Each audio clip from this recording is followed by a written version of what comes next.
Let's go. We're back, baby. All righty. Welcome to Rem and Sam. We are back live on IG, on YouTube. We On tried all the TikTok. platforms. They're trying to hate us. TikTok's trying to keep us down in the ground. TikTok's hating. They said we're not good enough to go live, but make no mistake, we're gonna go live where they'll let us go live. We're like the debate. We're just gonna simulcast everywhere right now. Rem and Sam, you can't avoid it. You can't regret it. Run from it. Hey, we'll find you all the same. We'll The Rem find and you Sam podcast, make no mistake, it will be on somewhere. somewhere. Is the motto. Somewhere. But we are back here, and it won't be our only live this weekend. We might have a little bit of a live. Definitely Rem will be on later this week. Who knows? I might Yeah, pop stay in. tuned. We'll see. Stay Some tuned. We football. don't know what the exact schedule is going to be. And, following the sports season, there is no, well, I guess there is a little bit of a set schedule, but we're going to be going live for all kinds of games, all kinds of different stuff. Who knows? We were going to try to go live for the debate, but IT just couldn't pull it together in time. So we couldn't make it happen. But like we said, follow the feeds. Obviously, stay tuned to the YouTube. But like we said, we're live on Instagram right now. The Instagram, TikTok. Go to the TikTok so that way we are able to go live on TikTok in the future as well too. And like I said, we'll be around doing lives all the time. So it'll be fun. You guys will not want to miss it. Not at all. You don't ever want to miss it. That's why you got to make sure you are tapped into our accounts, social media accounts. We're on Instagram, we're on TikTok, we're on YouTube. We're all over. So make sure you're tapped in and you can jump into the lives because you're watching and we're watching. So we might as well watch it together, right, Ram? Yes, Kind sir. of see our reactions in live time. But probably the biggest event of the week, of the month, and probably of the year was this past week with Trump and Harris going head to head. The first and possibly only debate between Yeah. these two for this election cycle as presidential candidates. And I mean, Rem, off the bat, I guess big picture view before we get into the details, into the concepts of the debate. Who do you think won? I mean, I think it's a pretty clear who was the winner. Yeah. And I think that's an important thing because there is a real world where we walk out of the debate and there really is no, I don't want to say winner, but there's just no real effort to move the needle in either way. And that was something, we were saying going into the debate when we were recording on Tuesday was just like, how aggressive are, each of the candidates going to get on each side? Pause. Like, what's the strategy going to be in terms of, like, it does seem like, both sides could look at different polls and make arguments that they are doing well. So it's like, do they want to try to risk it or do they want to actually try to go in there and actually try to take the lead and try to take the victory a little bit? And like we said, there was a second debate scheduled after this one going into the first one, but I know this first one was definitely way more set in stone and, much more anticipated. Like that second one, I didn't even realize until the day of the first one. So the fact that we actually saw her go out there with a game plan that was clearly like, we're going to go out and try to grab the election and win the election was actually an encouraging thing to actually happen from a debate. Because that's one of the things that you want to happen is you want to make up your mind in some way for the people that are undecided. And, like you said, we can get into the nitty gritty of the actual stuff that they were talking about. But like you saying, it's absolutely clear that one candidate is more presidential than the other candidate. And we were having those same takeaways as well, too, after the last debate, but for different reasons. And it was like, oh, man, this is going to go really bad if they keep going in this direction.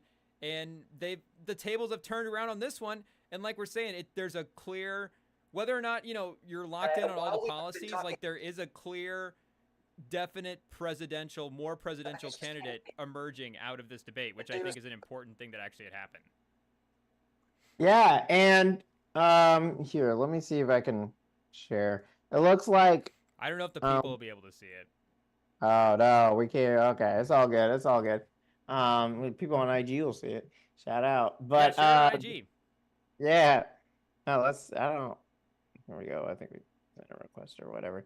But it looks like the tide has definitely turned for Kamala Harris, to be really featured as the number one, as the one who was um, really shown in, who kind of came as the big winner from the debate, no matter what Yeah. side you stand on. Yeah. Taylor Swift, giving her support for Kamala Harris. I guess she claims there was some AI generated video on Trump's site um, saying that she was in support of Trump. So maybe that was going around. Was that from But earlier though? I yeah, feel like I'm that not happened a sure. couple weeks ago. I Yeah, feel I like don't I know vaguely how remember long that story. ago that was. Shout out That's our, fair.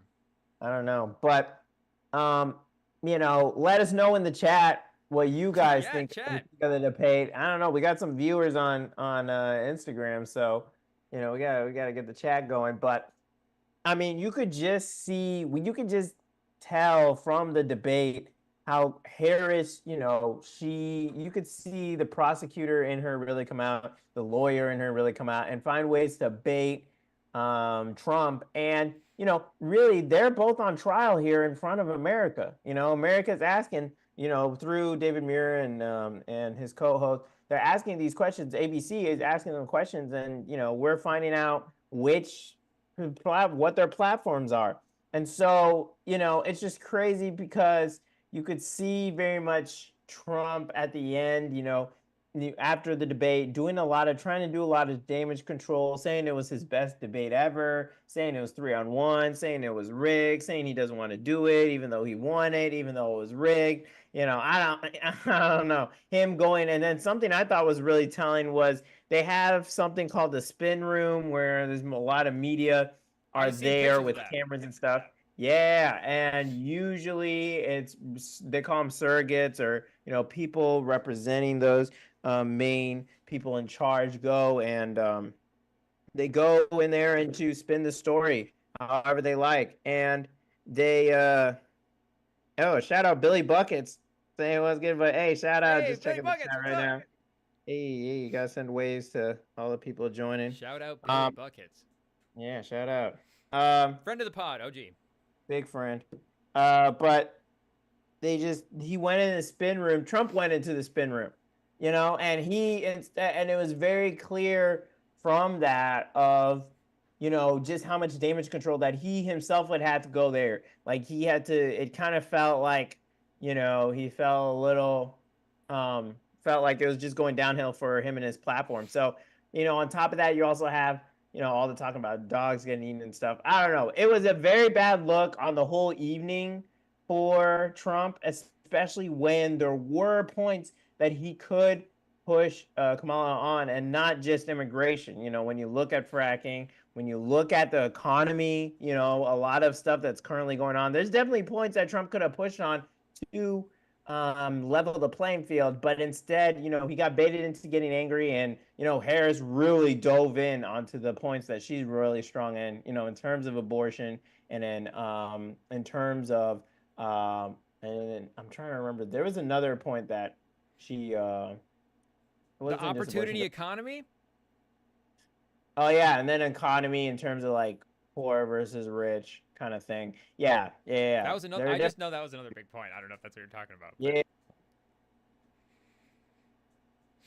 but I just remember, yeah, she kept bringing that one up a lot, and the fact that, like you're saying, he actually got baited because yeah, he was the one that, and we were kind of speculating this a little, a few months ago, was, and I don't know if age is necessarily the total factor that played into Trump's, performance here in the debate, but we were like, how is the age going to play into this election? Because, at one time he was the younger candidate, but now it's not just that the candidate's younger than him. The candidate is like from a whole new generation. It's not like they even got some other, 60-year-old or somebody just a little bit younger from that sort of group of politicians. Like they actually went down and got, like, they got like the female JFK to go run against to go run against Trump. I don't know if that's the great comp, all the way across the board, but just like as a leader, young politician, up and comer,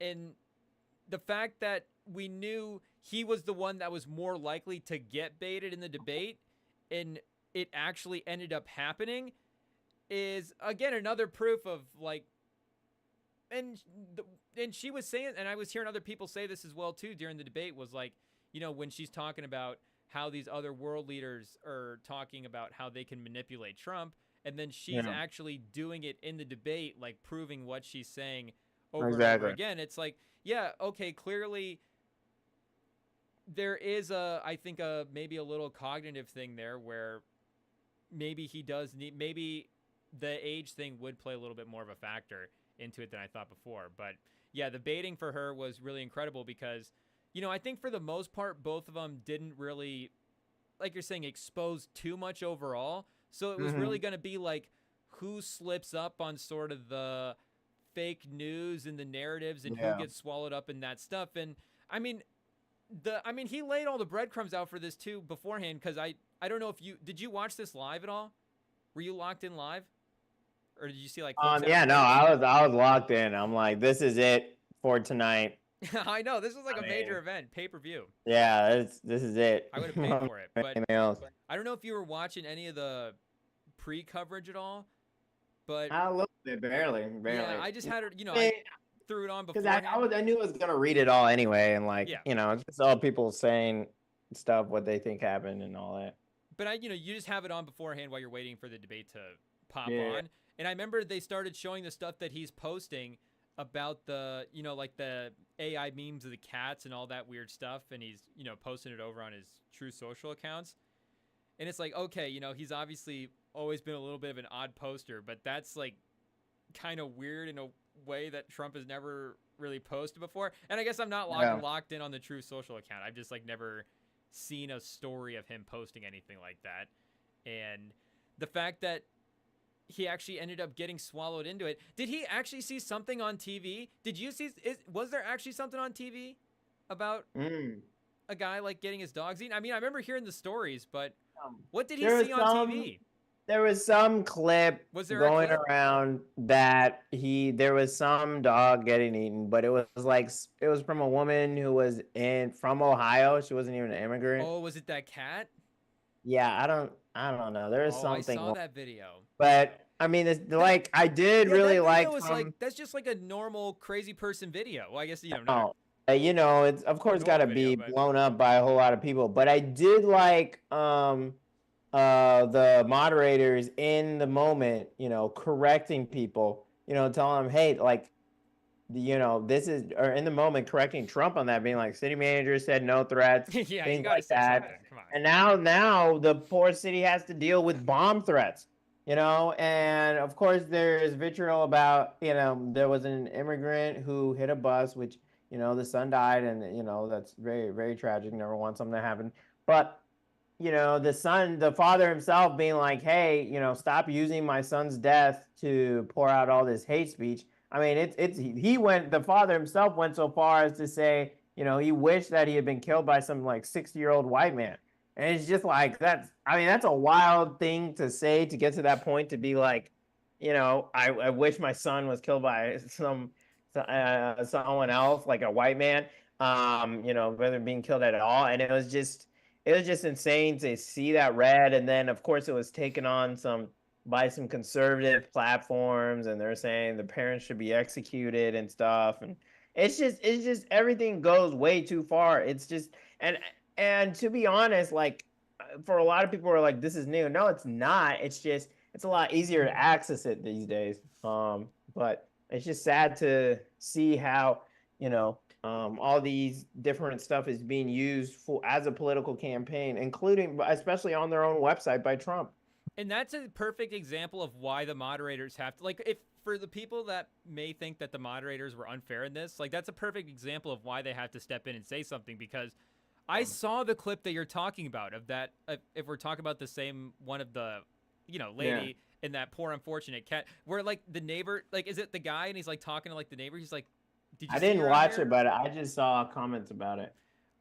And, well, see, I saw that clip, and I didn't even know that was the clip that Trump was referencing in the moment. Like, that's how crazy of a claim that is, and how crazy of a, you know, just how crazy the tale got spun out of that clip. Like, you have to correct him in that moment, because that is more than just, you know, maybe not getting like a, and if the moderators could fact check them at every turn and get every fact right, I'm sure that would be a great thing too. But for something as like extreme as that, you've got to say something. And it's like, it's almost like a game too where, maybe you could go back through the game and be like, oh, did the refs, was there like a call or two there? But it's like it's like Deflategate, where the Colts lost like 40-20, and they were like, oh, but the football was deflated. And it's like, okay, well, are you going to score 24 if the football's inflated? Like, what's going to happen? You're going to win the game?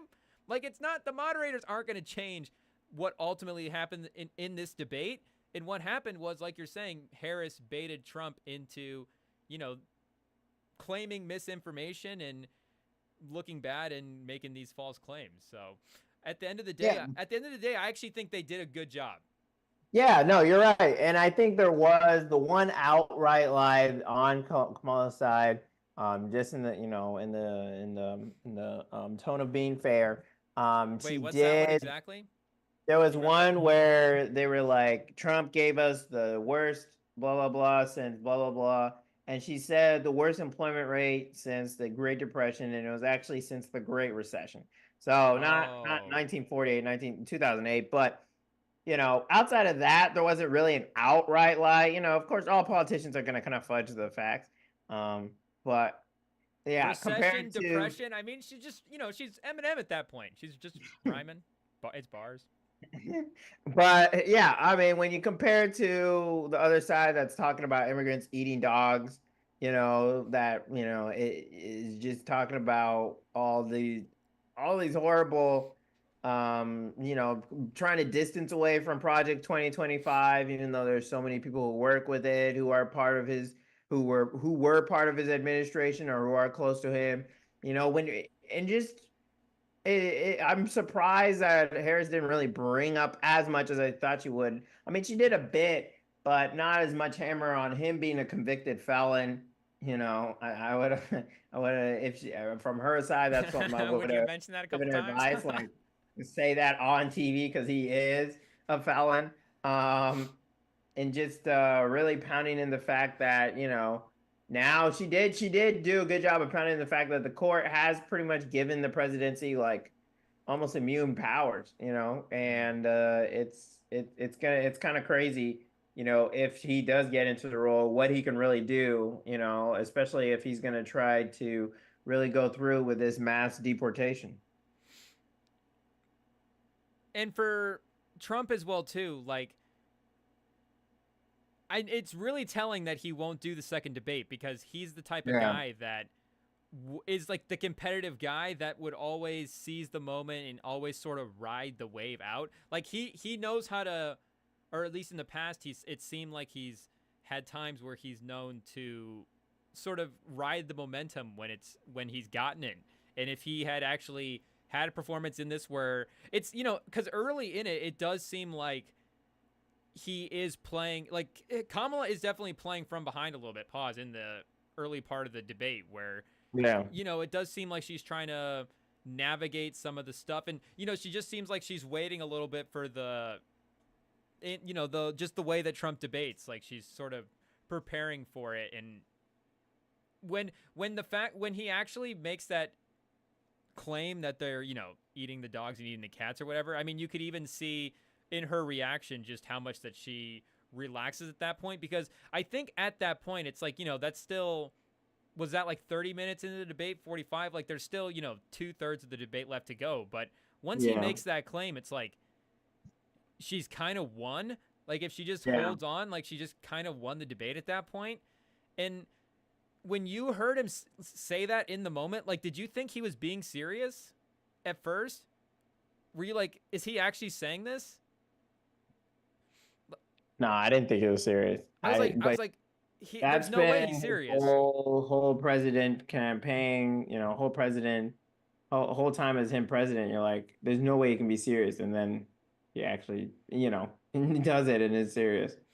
And I know we haven't like watched a ton of debates, and I know we've only watched like 2 debates as actual voters, but this has got to be, that's like one of the most, I don't know if shocking is the right word, but just like one of the most, iconic things I think that'll ever happen in a debate, or at least a debate that's happened up until this point for the presidents, just because, like you're saying, at that time, it's like, this is the one thing that he can't fall for, is there's this big piece of misinformation going around out there.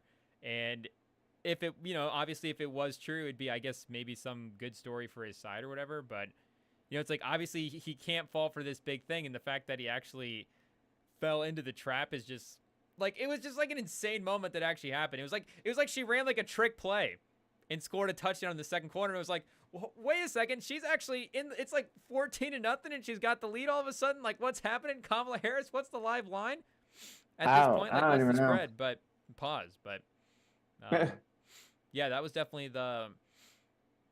for me, one of the most like just reactionary moments I've ever had watching a debate, of like, holy cow, I can't believe he's actually happening. I can't believe he's actually falling for this.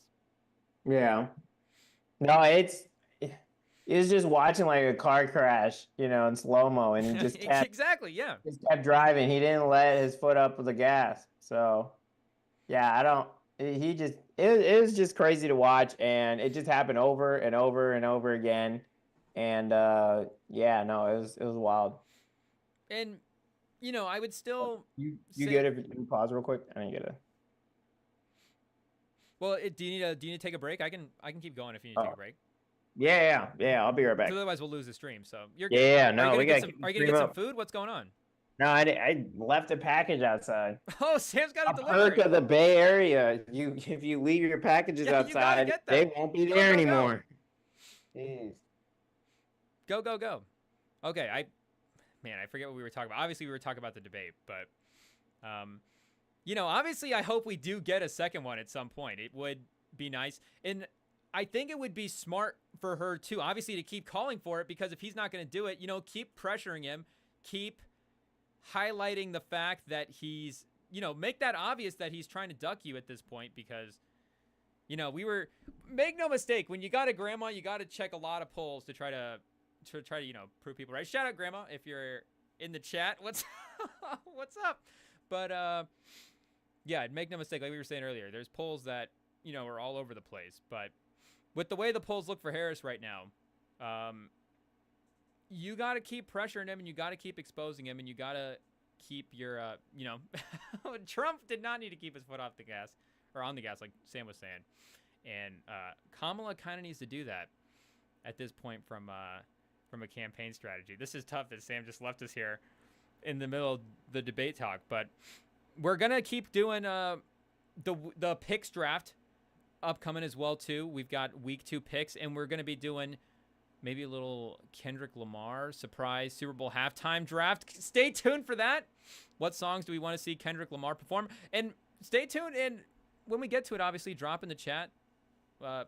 Maybe don't help Sam out when we're drafting. Wait till after we're doing the picks. But when we get to there, we'll see what songs you guys want to hear from Kendrick Lamar when he performs at halftime this year. That's going to be absolutely insane. But yeah, and I think I remember what I was going to say before Sam wanted to pause. But like, I can admit where I'm at kind of on the political scene. It's like I'm definitely a guy that's in the middle, and definitely a guy that's a little more undecided in this. And for, like we're saying, for the debate is probably, and maybe I'm in a smaller percentage of America. Like, it does seem like everybody does have their mind made up, even though it does seem like there is a clear winner at this point. It's weird how politics can work like that. But, I'm definitely a little bit more in the middle. And just the fact that you, again, can walk away from a debate and go, okay, I know who the president, and maybe that was that just what it was? Was it just the anticipation of who was it going to be? Because, I could definitely, it's like the world's not going to end if either person is, if the candidate, it's not going to stop either way. But, you can look at, if you're just digging into the policies, there's still things on the Harris side that I have to talk myself into as well too. But just, again, watching that performance and seeing that there is a much more presidential candidate, it is definitely a little bit of a weight off to just be like, okay, it does seem like there is a right vote to finally cast here. It does seem like there is an obvious choice. So that's, Trump, if you're hearing that, clip that and send that to Trump, because we want to hear a second debate. So hopefully there's more people like that just are swaying to the other side just so we can get the round 2 back out there. But, he already had the other debate against Biden, so he's going to count that. But, I mean, obviously that's just not smart. That just does not count toward where we're at this point in the election. I mean, the public opinion is definitely shifting fast. Are we still live on IG as well, too? I don't know. Does Sam just leave the IG live there? How big is this house that Sam is in? Where is he? How many flights of stairs does he have to run down to get to this package? Pause.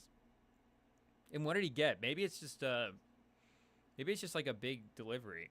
Maybe this is like a Ross Geller moving the couch up the stairs type situation. Oh, okay, he's back in. He's not going to show us what it is, though. Secret package. Was it from Pura Vida? It's just some shoes. Not from Jordans? Pura Vida. But I wish it was from Pura Vida. Shout out our sponsor. Does Pura Vida have shoes? No, not really. I don't think so. And then BETSTAMP for all your betting needs. And I know last we were talking about bets, or a little bit about bets. I wonder what the line was once at the end of the debate. I mean, at what point during this debate is it like Kamala Harris minus 100, minus 1,000? Like, at what point were you like, oh, this is over for Trump? Oh yeah, after he said that after he made the claims that they were eating the dogs, it's like there's no way you can come back from that. He would have to. I mean, he would have to get her to say something again, like equally as crazy, and there wasn't even, again, like we were saying, that piece of information was kind of looming out there. The public knew that he could fall into that trap. I don't even know what trap like that he could have even have set for her at some point. If you want to start getting into like some deep state conspiracies or stuff like that, maybe you got something along those lines. But I don't even know if he had anything in the game plan at that level to attack her with. And the fact that she actually had the better bars as well too, the better lines, Trump got fired by 81 million people, is pretty crazy as well too. Great. I mean, Trump's known for the iconic lines. Trump has the compilations on the tube. Well, now he's got compilations for different reasons. I know. With the put this in the Kamala montage. It's just hilarious. It's concepts of a plan. It's crazy. That was rough too. I forgot about that. That was brutal. Yeah, we got concepts of a plan. It's just that's how you know when it's just they're saying things that like actually just make you cringe on the couch, and you're just like, oh, that's not good. Oh, that's brutal. Oh, well, you're like, oh, that's just way off. Now he's just got to start saying stuff because during the debate it was again made clear that he's going to make tax breaks for the rich, and so put America further into debt. Of course, they're claiming that the trickle-down economics, you make the rich richer, and they're going to be so kind as to let us get the crumbs off their plate. But but you see on the other end, but now today he made an announcement, something that there's just no way he can keep, that their federal government, I guess, will get rid of all tax on overtime pay. Okay. Which is just a crazy claim to make. Like there's just no way. He's just gonna start being like, I think every American should just get $10,000 a month. There you go. My new policy, and I just elect me as president. You're all gonna we're just gonna start printing money, and it's just everybody's gonna be rich. But yep. I think this was also an interesting debate to put just kind of the whole political run that he's had in perspective. And I know he's been at this, political level for a while now. This is going to be, I guess if he had gotten elected, this would have been 12 years of Trump. And, we still got November, I guess. But, if he gets 4 more years or whatever, that's 12 years of Trump in the presidency conversation / being the president. And this is is this the first debate that he's had without an audience? Like I was trying to remember. Well, the other one was without an audience. The one against Biden. The one against Biden was? Okay, I I didn't watch that one live. I just saw a couple clips, and I guess I didn't remember it. But I remember he had the one debate against Hillary where they were doing, it was the standing one where they were walking around, and that one was like a really small studio, but it still had like a, you know, it had like a late night level audience. There was still like a couple hundred people there. And watching him in this one, it was like, oh man, and you know, this is obvious, you know, for people that have obviously been paying attention, but like, it's like he has just been playing to the crowd this whole time. And when you take it's like when you take the crowd away, it's, oh, what is he doing? I mean, you really see him get exposed. Like you're saying, he doesn't even have a plan when they ask him about a plan. And, you know, maybe he can handle that question a little bit better. But, you know, when you actually take away the one thing that he's, you know, and that's what she made fun of him for as well, too, that got him in mess in the first place with the dog and cat comment, was making fun of his rallies. But, you know, just being like, oh, man. Shout out to Kamala Harris being like, yeah, go to his rallies. Like, that's crazy. Like, don't even. That was wild. I've never seen a presidential candidate do that. Never. She's like, it doesn't even matter if you show up there. That actually will help me out, which is like a pretty funny diss on it. But yeah, I forgot what I was saying. I mean, but the thing is Trump's always played up to the camera. You know, even when he's like, you're fired. You know, The Apprentice. Like, he doesn't need an in-person crowd. It's just that we know Trump's playbook, and you know, the only person who's been mostly up against him was Joe Biden last campaign cycle, which, you know, Joe Biden won. And then, you know, then this one where Joe Biden can barely put together a serious argument, and now we have someone who can, is like, hey, you got issues all over here. But like, when he first came onto the scene, it was just so shocking and so like, you know, what is going on here, that people are like, all right, we'll give it a try. Like, you know, I don't know if it was like just America being racist because you just got off of having a black president or something. They're just like, we're not going back. You know, and they're just like, all right, we need to go back to the good old days. You know, when our president was low key a criminal. Yeah, looking at you, Nixon. But now it's like, I think people are just sick of it. I think people are sick of it because I honestly think January 6th did a lot, I think, for undecided voters.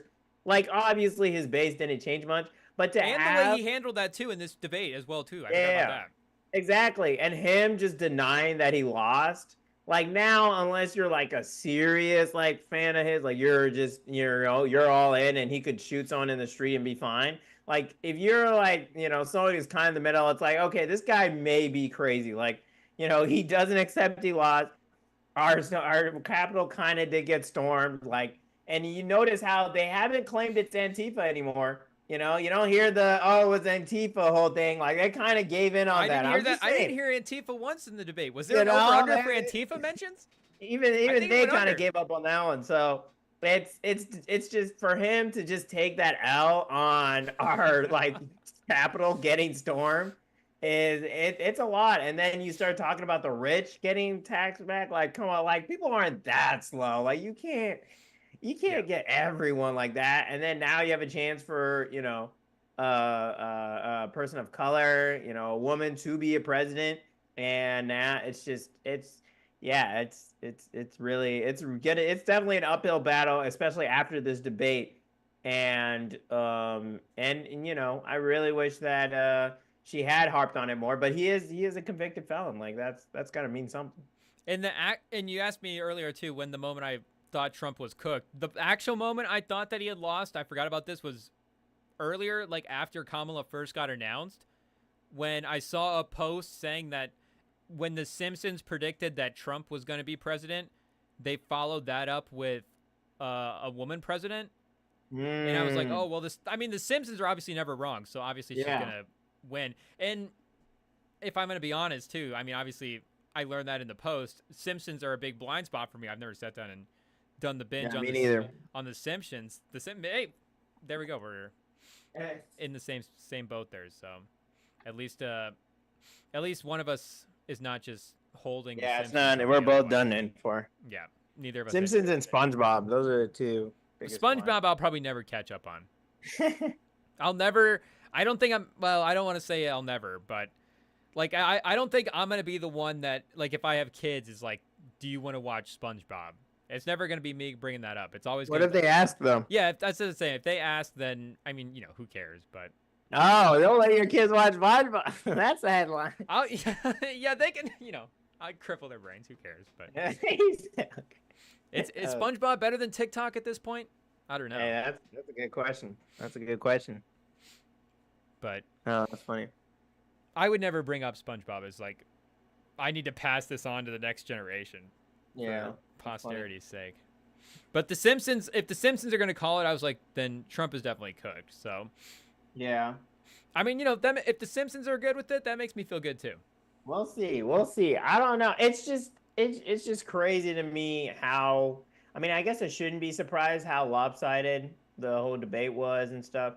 I don't know. We'll see. I mean, we could see from the donation numbers, like, I mean, Kamala got like 3 times as much donations in the last month than Trump did. And, of course, Trump's been raising money for a lot longer, so makes sense. But there is a lot of excitement for her coming into the office. And, at the end of the day, she is what we have normally as a president. Does she have some like question marks? Yes. Is there maybe like some secret skulls in the closet? Maybe, but at least they're in the closet and not in the open. You know what I mean? Like, it's just something. It's, like an old school politician, keep them covered up. Are we gonna have to figure out this fracking thing at some point? Like, but I do like what her administration, or at least with Biden, have done of, at least supporting the clean energy alternatives instead of really punishing the bad alternatives. I mean, we'll see how much that holds. But yeah, I mean, is this a good time to give your pick? I mean, do you think Harris has it in the bag? Is this it? I would say, are you asking me if I would lock it in? Because I mean, I would definitely pick her at this point. But put money down. Would I lock it in? Yeah, I'd say lock it in. I don't know how he, if he's not going to do another debate, I don't know how he overcomes that performance. Yeah. No, I agree.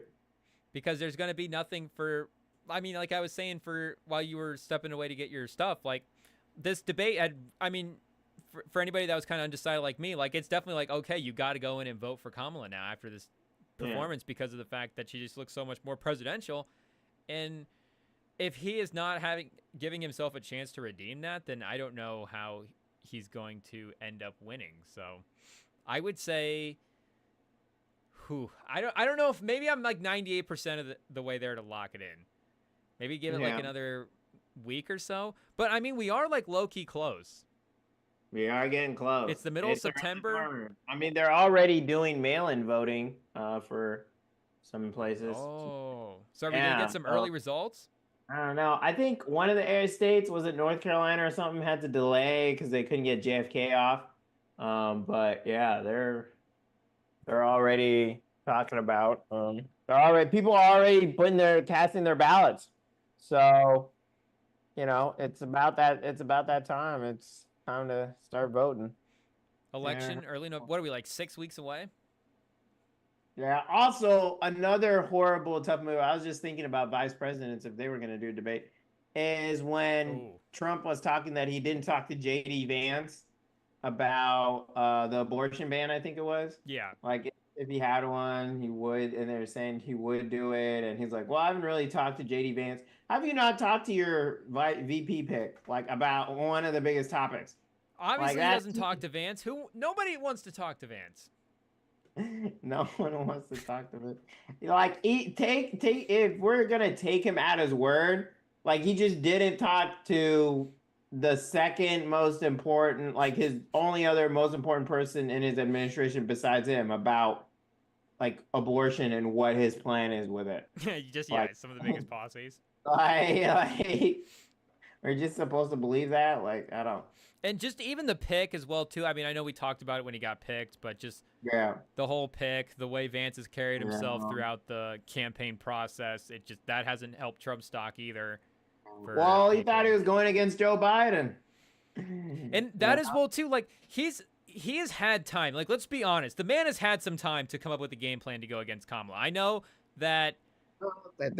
I know that he maybe spent the 4 years going, that's a long time to prepare for Biden, but even still, like I feel like for the most part, there was a very reasonable chance that we were going to end up at this spot. Like, I don't want to say it was 50-50 back in back a couple months ago, but it was definitely not unreasonable even still that it was going to happen. I know when he dropped out, we were like, okay, he's doing it late. But again, I don't think anybody was overly shocked that they were doing the move. It was still like, okay, we're getting to a point where I think we all thought we were going to end up. So I don't know how you don't have a secondary game plan either way. It's like if you were game planning for a team and you were going up against a quarterback, but the quarterback was questionable with injury, and it was like, okay, there's like an actual reasonable shot that he's not going to play versus the backup. Like, you'd have to actually game plan for both guys. And if you don't game plan for both people, then you're just not doing a service to your team. So they just kind of did a disservice to their campaign to not be prepared for this move to happen.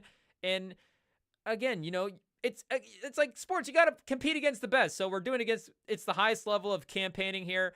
You maybe have to pivot and you only have a couple months to prepare for Kamala, but you have time to get ready for a debate. And it's still there's a lot of crossover between the two candidates. It's not impossible for him to go out there and have a good performance at all. So I don't think that that part of it is necessarily like a valid excuse for Trump. I think the man had some time. I think the man had enough time to put together a reasonable performance. I think that's fair.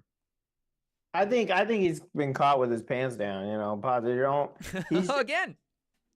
He's just, I mean, it's very clear that he was planning for an easy win going against Biden, and he was going to run it up with J.D. Vance, one of his zealots who was going to just, take it over the edge. And it was just, and the Democrats pulled an ace, and they said, nah, we're not. They waited and waited. And then, I don't know, stories are saying Nancy Pelosi really made the push to get Biden out.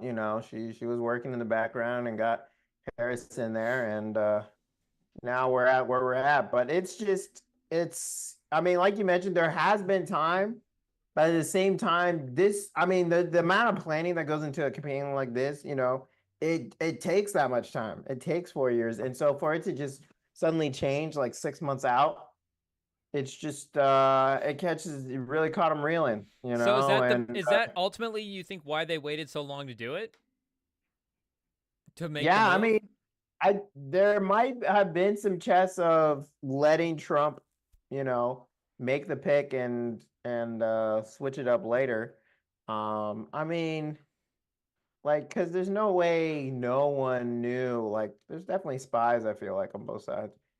That's what I'm saying. I mean, and we knew Biden was just we all you can Google the man's age and you can Google his interviews. Like, there's no way the man was gonna be president for another 4 years. So I feel like you have to have that. You at least have to have, it's like he was talking about in the debate. Did he not have any semblance of a plan to go against her and then just had to come up with something from scratch? Like, at least when he said he had no plan, like he said he had some semblance of a plan. Like, you got to have at least parts of a plan, a backup plan, at least for this specific campaign. Because again, like if you're running against her from the start, like obviously there's not a big factor that's going to drop her out of the race. Like, she's just a normal candidate that you're going to run against. But again, in this specific race, I think that's a really big way to mishandle it for the Trump side of it, because I still think, I mean, I guess there's even just the possibility that something could have gone, like, you don't want to say all the timelines, but like, there's a possibility that something just could have gone wrong with Biden, and now you're running against Kamala Harris because of the unavoidable. Like, that could have just happened as well too. So I think they should have definitely been more. They should have been preparing more in the background a little bit to go against her as well too. I think, in my opinion, just for this specific one, like if they're trying to put together a successful campaign. Yeah, but I mean, we gotta look at the side that we're talking about. It's Trump, who's definitely shown to be full of himself. Definitely, we're thinking it'll just all work out. And, someone who has mentioned a contingency plan of bloodbath if it doesn't go his way. So, it's someone who's still delusional about whether he won or not. Yeah, thanks for bringing that back up. I forgot about that. Is now a possibility in the timeline, is Yeah, If yeah. If he loses, Harris is then gonna win, now all of a sudden January 6th, I have to plan a vacation in Australia or something. Is that what you're you saying? know, who knows? Who knows? I mean, it's Go to just Canada on the 6th? I don't even know, man. It's just stuff like that that's like, why are we? We're gonna get a Rem and Sam cabin somewhere, Who knows? secluded, a bunker. But I do think people have been looking for someone down the middle. And again, like we say, just because they're the loudest doesn't mean they are what people all believe. And I really do think I don't think it's going to be like a landslide, but I think it's going to be a really strong victory by Kamala Harris in the polls because it's just I mean, do we really want like someone who is spewing this much hate in office? I really think Hmm. this this debate, I think it did clearly show like Harris will be giving, she's planning to give credits to homeowners and stuff. Will it happen? I don't know.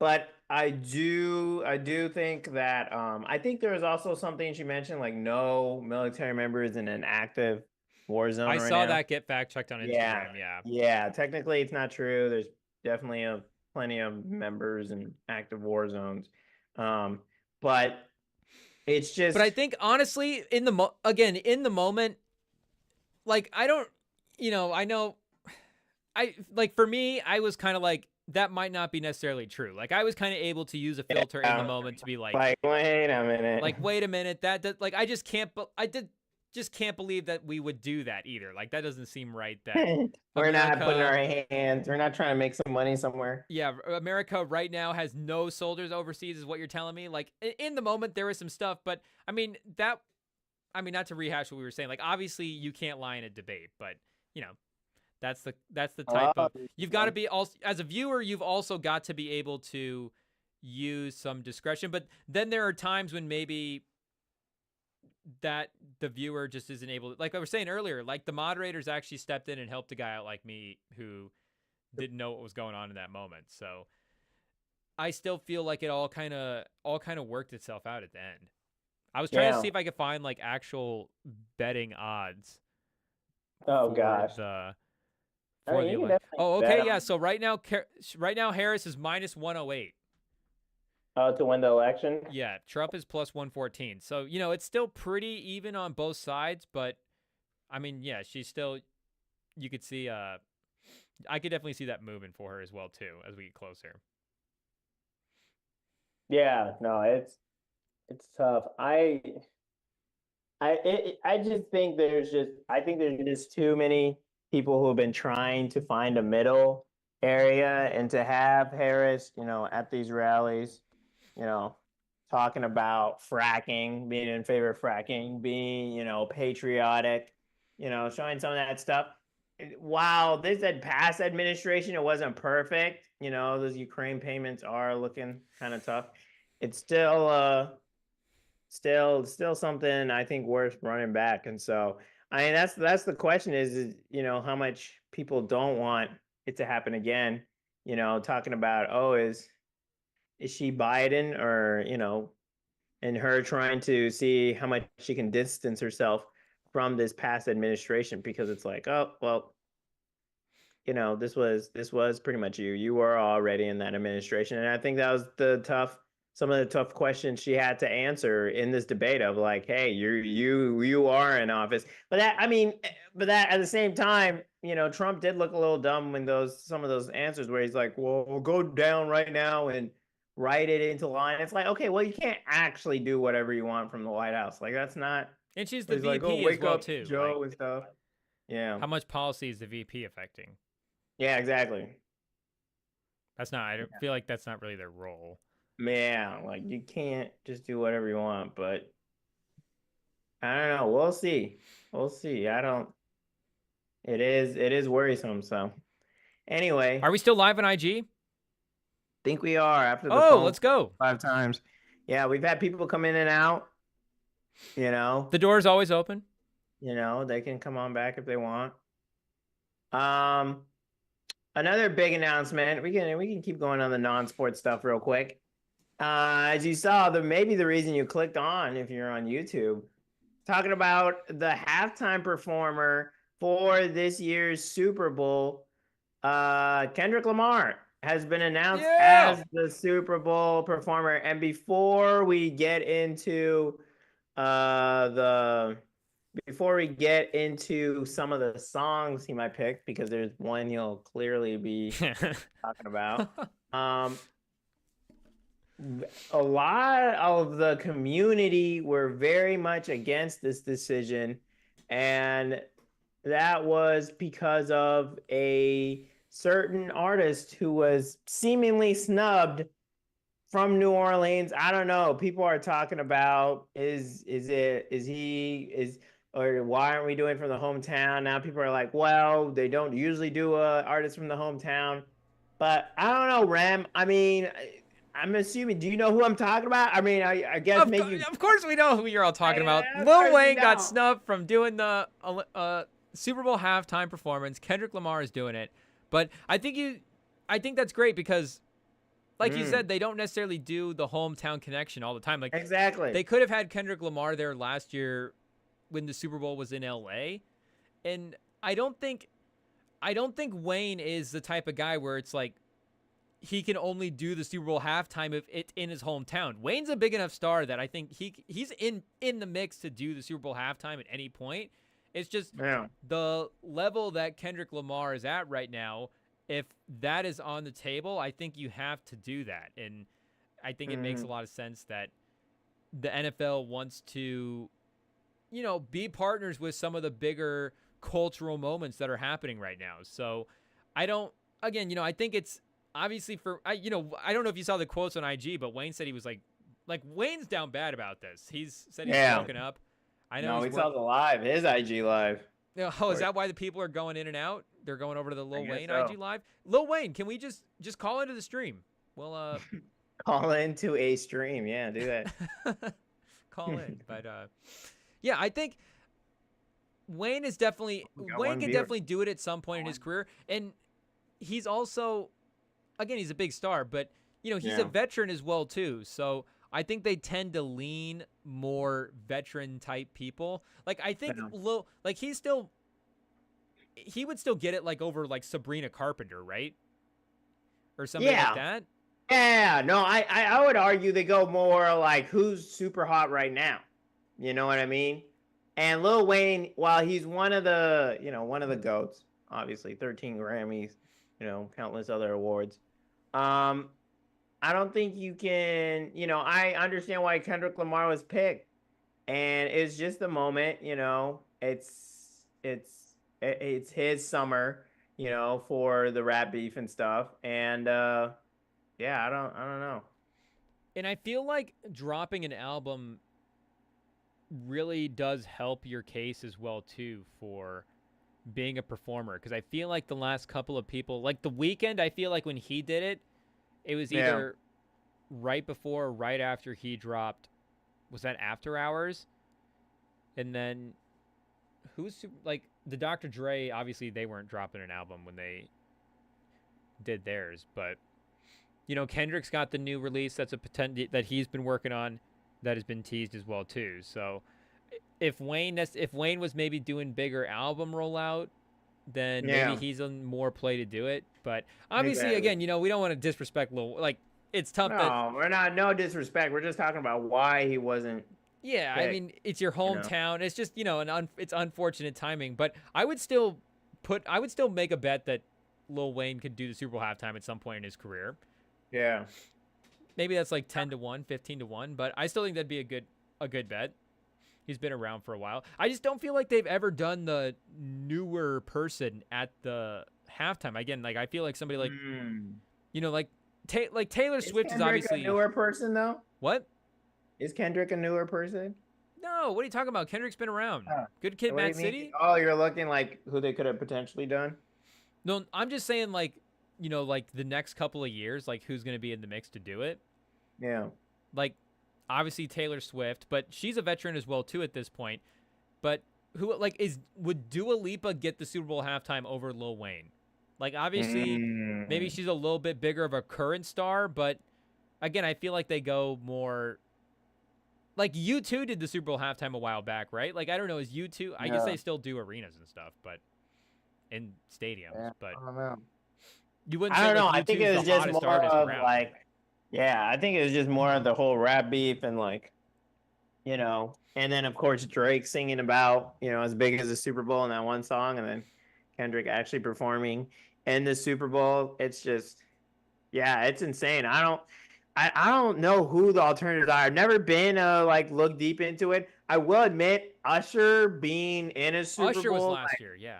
yeah, Usher was last year. Like, like he wasn't nearly as big, so it is a little bit of a tougher argument to be like, they should have had, they should have had someone else. They should have had like they were just picking Kendrick because it was a big moment. Like they still could have picked Lil Wayne just because of who he is. But for me, it was just more of the argument that it was because it's the hometown, it has to be him, which is If you to were me is on the not committee, what would you have done? If it was your call, would you have gone Wayne or Kendrick? Or would you have gone I would somebody have gone else too? Kendrick. Open it up. Would you have gone Whoa, SZA? whoa, whoa, whoa. Yeah, I would have gone Kendrick. Yeah, it's obviously I the right move. Yeah, I don't, you know, I think you got to go Kendrick. Would you have gone Kendrick over Wayne pre-beef?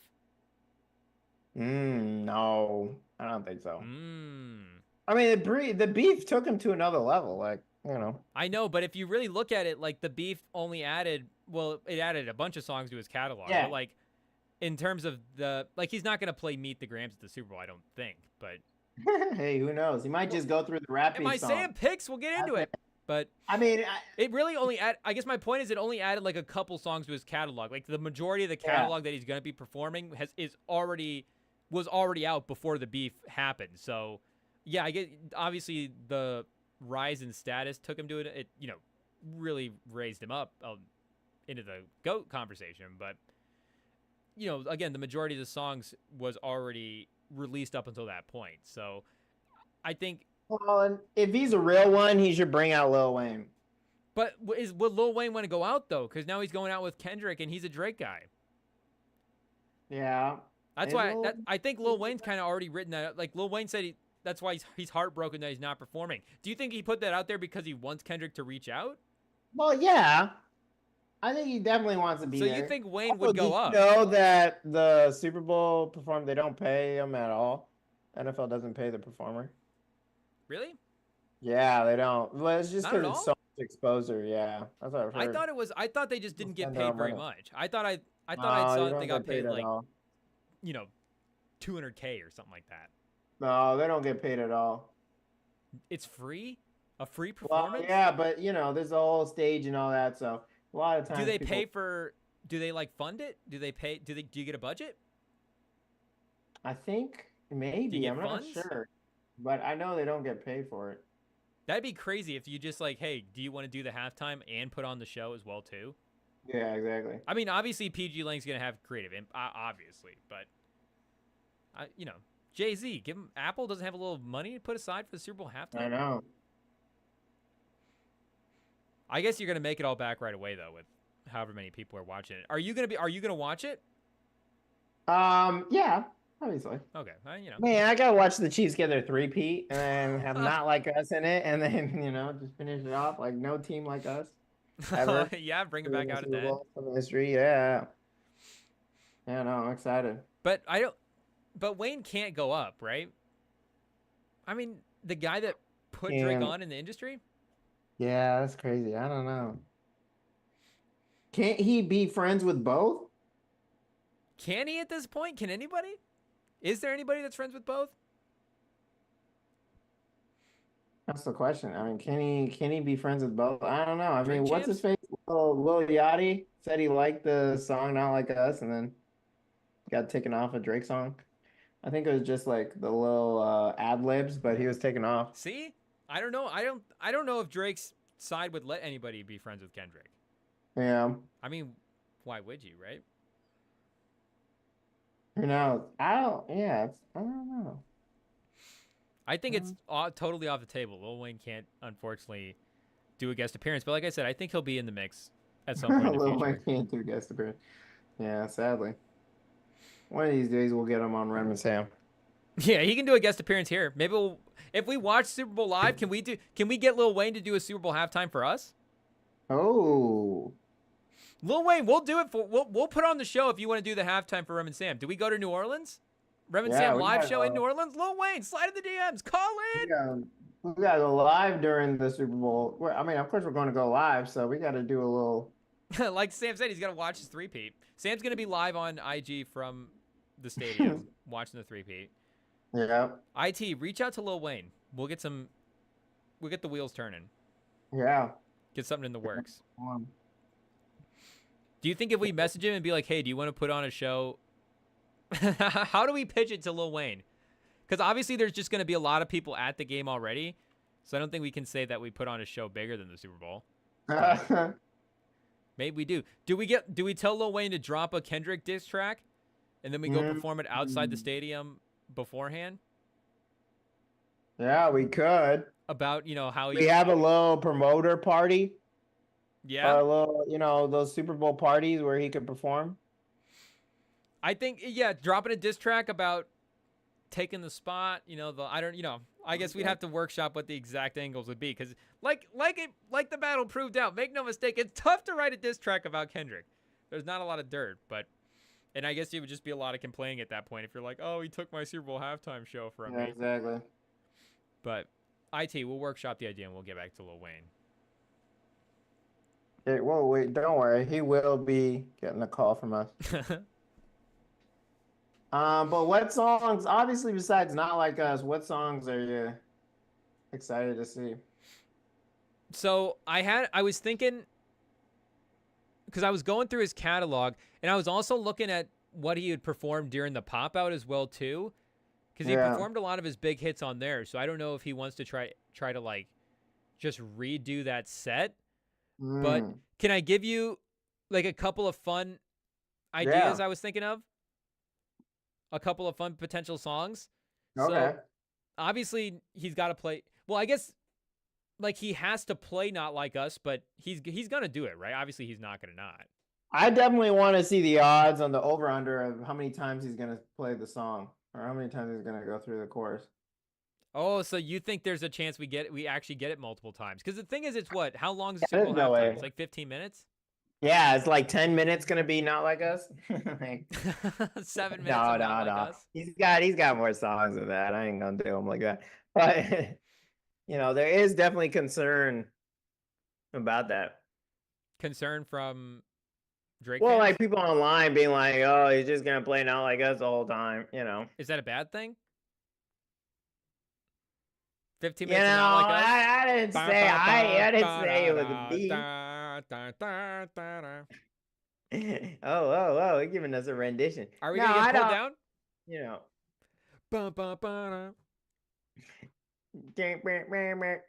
Mustard on the beat, ho. I got chills just thinking about it. He can play it as many times. He can play it as many times as he wants. Now that I'm thinking about it, honestly, I'm more interested in the set and performers, more than the song. Because, I know the songs are going to be fire, obviously. But I really like seeing the set design and seeing, how they go through it. Yeah. So, it was really funny to see last year Usher give himself abs, his whole, super suit and skates. That was hilarious. Or, Rihanna killed it. Yeah. A couple of years back. Yeah. So, Alicia Keys hitting the wrong note when she came out. I don't even remember. Somebody afterwards was making fun of the Alicia Keys performance, and I had no idea it was bad. I was just okay. Yeah, he's also 6'5" and has a Lamborghini. I have a filter for Alicia Keys. It's just all good material. Of course. But no, it's just funny to see the NFL had edited it in the video afterwards, in the video on YouTube. It was just hilarious. Yeah, shout out Alicia Keys. She can do no wrong. Yeah, no, shout out. But yeah, obviously Not Like Us is going to be the #1 song. But a couple other songs I was thinking about that could be fun. What about all the stars? What if he does some stuff off the Black Panther soundtrack? So he's got all the stars. He could bring out SZA, and he's got Pray For Me. He could bring out The Weeknd. Is there a would you rather for either one of those? Would you rather do all the stars with SZA or Pray For Me with The Weeknd? Who do you want to see Kendrick bring out? Wow. Well, The Weeknd was recently on it where he's there grabbing the camera. So We gotta get SZA on the Super Bowl. That would be crazy. I think that would be crazy if he had That'd SZA be out there for insane. all the stars. And I mean, that's a banger song to play. Yeah. Because I mean, the bass on that, the stadium would really be thumping and pause. And Yeah. plus just a Black Panther song, the whole, just paying homage to Chadwick. I think at the Super Bowl could be really cool as well too. And bringing SZA out would be awesome. She's top dog, so top dog off the label. So West Coast, she'd be repping as well too from there. And The Weeknd is also in on the Drake dissing. So there's definitely a connection if he wants to continue to stick it to Drake and just bring out The Weeknd. And Pray For Me is another huge hit, but if he did All the Stars, that'd be crazy. That'd be wild. But yeah, I think SZA would definitely be the better option out of the two. Oh, okay. So would you rather All the Stars with SZA or Loyalty? Bring out Rihanna. Would you rather SZA or Rihanna? I'm just gonna go off of who performed, and we want to get new people on screen, new people on the Super Bowl. So that's why I think I still go with SZA. Obviously, Loyalty, great song, but I think I'd still go with SZA on that one. But All the Stars, low-key a better song though. Low-key though. And I think might be a better song for the halftime. Yeah. Who knows? But if he does Not Like Us, if he does All the Stars and bring out, if he opened with that, that'd be crazy. I don't know if he wants to bring somebody out to open or open, with a solo, or do the Euphoria open. Because make no mistake, the way the Euphoria song starts off is just the perfect way to open a set. And then it, obviously the beat gets hyped up as well too. And just continuing the Drake diss would be pretty sick. Do you have a preference on if he had to do one song off to Pimp a Butterfly, would you rather him do All Right or King Kunta? My range isn't that deep. I'm not gonna lie. Oh, for real? It's been forever since I listened to Pimp. I guess you're not locked in. I forget. You're a Drake guy. You're not going to the catalog. How much Kendrick have you even listened to this year? Do you even play? Have you just erased him out of all your playlists for support? Have I erased him out of my playlist? I haven't erased him. I've listened to his stuff. But yeah, I would say I'm a lot more of a spread it around and listen to what's good instead of really deep dive on one artist. So what's your Kendrick? What's your Kendrick catalog listening to? What are you listening to out of Kendrick? I mean, it's very light drizzling of Kendrick Laws. Very. How often does Not Like Us play in your car? Not too often actually. It's never on, yeah. Yeah, I mean, I'll listen to it once, every 2 or 3 weeks, but. Okay, so you play it. That's fun. Yeah. No, like I mentioned, it's been a summer of Lil Tecca. Are you able to go back and listen? Do you enjoy listening to the Drake disses? Is that something you can go back and listen to at some his push-ups? No, not really. Meet the Grams was pretty good. No, I mean the ones that Drake dropped. Do you listen to push-ups at all? Yeah. I listen to not or what was it? Push-ups? Push-ups. Family Matters? Yeah, not really Family Matters. But push-ups you do? Do you listen to first-person shooter mode? Yeah, no, that's definitely on my list. I've definitely been trying to play that one more, but just up until recently, I had been off that song for a while. That was crazy too, because that song was, Cole's one of my guys, but to see him on a Drake song and then that be his first song that goes #1, that was one of the songs that I was getting the most replay value out of for recent drops, and then it just the hype for that song got totally wiped away. But now I'm finally starting to listen to that song again and be yeah, it's okay, it can still be a good song, even though obviously it just ruined the rest of what happened for Drake for the year. But so you don't listen to Good Kid, Mad City at all? Not on a regular basis. No, I mean, can we get you to do a Kendrick listen? Can we get you to do a Good Kid, Mad City listen through? Are you place to do that? No, I haven't. No, not really. I've been kind of chilling. I don't. Yeah, I mean, I don't really deep dive like that. You're not ready to listen to Kendrick yet. Yeah, it's not. Yeah, a You're little bit still of that. He's salty. my guy, but How long is it going to take? A couple years? who knows? But I feel like you weren't really a Definitely Kendrick guy Super Bowl. before that, though, right? Yeah, I wasn't really. No. Why was that? Was it just because of the? Because he's, I mean, him and Drake have always been low key, not low key, but they've always been feuding. Yeah.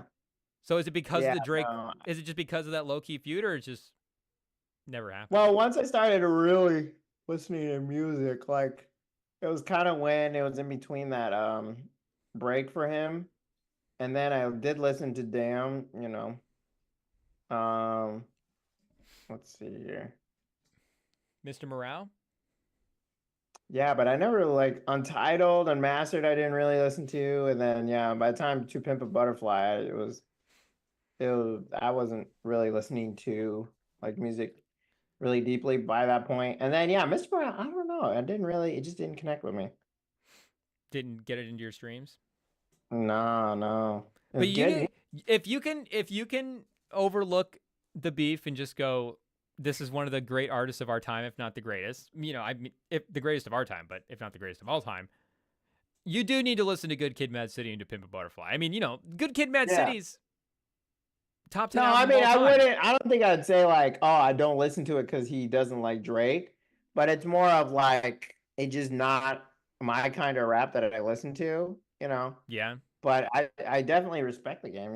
He So do you think definitely Drake done or do that. you think Kendrick's gonna drop a mumble rap album next? Try to like win over the rest of the people? Hey, we'll Get see. some We'll newer see. I'll generation actually fans? listen to it. So hey, look, I never said I was a upstanding kind of rap listener, but it's No, definitely you like what you like. It's not there's nothing wrong with 21. I was looking at like Lil Baby today. I have like all his songs saved. It's kind of crazy. Lil Baby. Yeah, When's he dropping his next album? I don't know. He needs to get on it. Get back in the lab already. Big the Lil Plug? Dirt, he died. He hasn't dropped anything much. Ken Carson? Did you listen to him? What did you say I last week? started listening to Ken Carson. I'm starting to warm up to Ken Carson. Pause. Okay, okay. I'm trying to get back in and listen to some of the newer guys. I was really going through and getting nostalgia. Well, not I wasn't around in the '90s, but Yeah. just listening to a ton of older stuff. But I was like, okay, I've got to get in on the new generation stuff. Do you ever? You're not like a SoundCloud guy, right? No, nah. I realized that the other day. I was like, I'm not like in the trenches finding these new artists. Exactly. Like, I'm only getting on when they come to streaming. But like shout out to the people who are in the trenches. Like, I'm that's good. crazy. I don't. Shout out to people doing that work, but we salute you. But I'm good. Like, We've got a new Juice World album yeah. in the Can we mix. talk about that? Like, how much music can you make posthumously? Like, Yeah, how? Like, he's been dead what 3 years now? 3, 4 years? Like, it's been a couple of years. maybe longer than that too. Yeah, I want to say like it was like 2019. like yeah, 5 years. He's been dead for a half a decade, and he somehow still, like, I guess his estate or whatever. Like, he's still making So you would music. put a cap on the amount of posthumous albums somebody would drop? No, but it's like, what? How did he have this much music saved up? Like, is he actually dead? Juice World was prolific, man. He was one of the great. I Just guess, the but man could just geez. go in and drop a verse. Yeah, I think he dropped a single. I didn't see an album. He dropped. Well, no, he dropped. It seems like it might be the rollout for. Oh, yeah, but like, how much? How much? How much? Like, yeah, Goodbye and Good Riddance 5 year anniversary album. Like, I think they said this might be his last one though. yeah. I mean, RIP. I wish he was here to make more music, but I don't know. I haven't listened to it yet.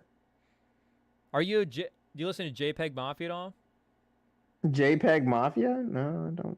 That doesn't sound Ooh, familiar. I feel like you'd like this guy. He's not Okay. really a new guy, but he's underground. Yeah. I guess I'm trying to get more in on the news / underground. Underground. Yeah. We'll give Yeet a listen. We'll go through the Yeet discography.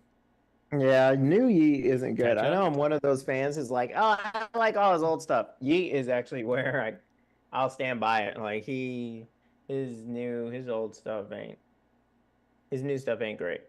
I don't know. I for some reason had Breathe was in one of my Spotify generated playlists Oh the yeah, other it's day. okay. Breathe is not bad. That's off his new album.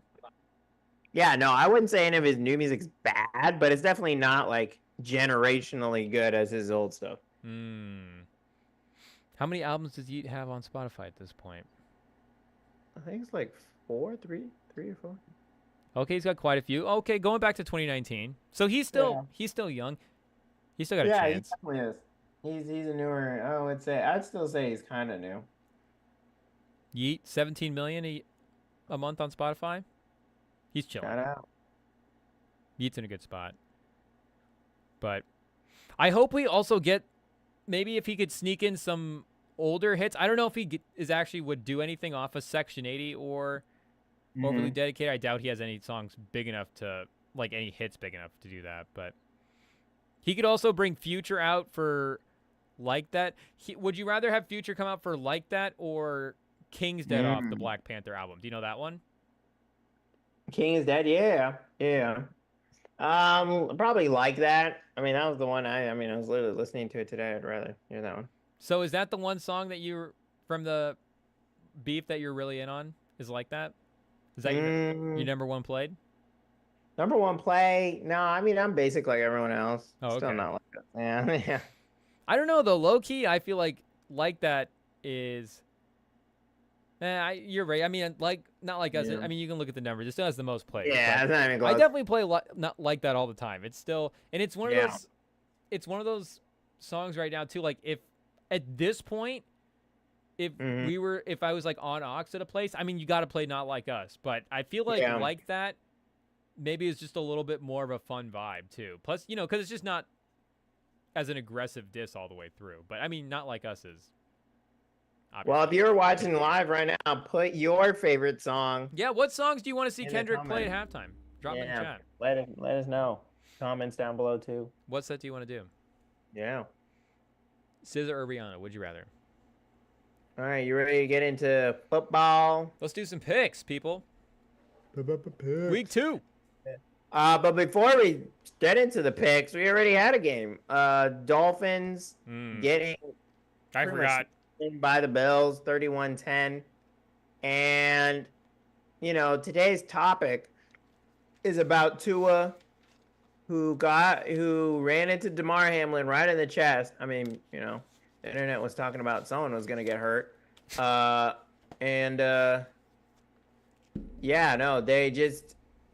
just for them, now with Tua being out, and him getting hurt, we all remember, a couple years back when Tua got hit in the head, he was out for a little bit, but not long enough.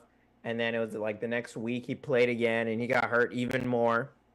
And now for him to be knocked out again, and it looked bad. I mean, Rem, are you on we've seen this happen where in college, like a small version of this happen where they'll be like, oh, they shouldn't play anymore because they should get, ready for the league. But this is a whole different conversation because we're talking about the quality of life for the rest of his life. Like if he's gonna play, if he survives playing in the NFL, like actually survives, and with the rest of his life he'll be in a wheelchair.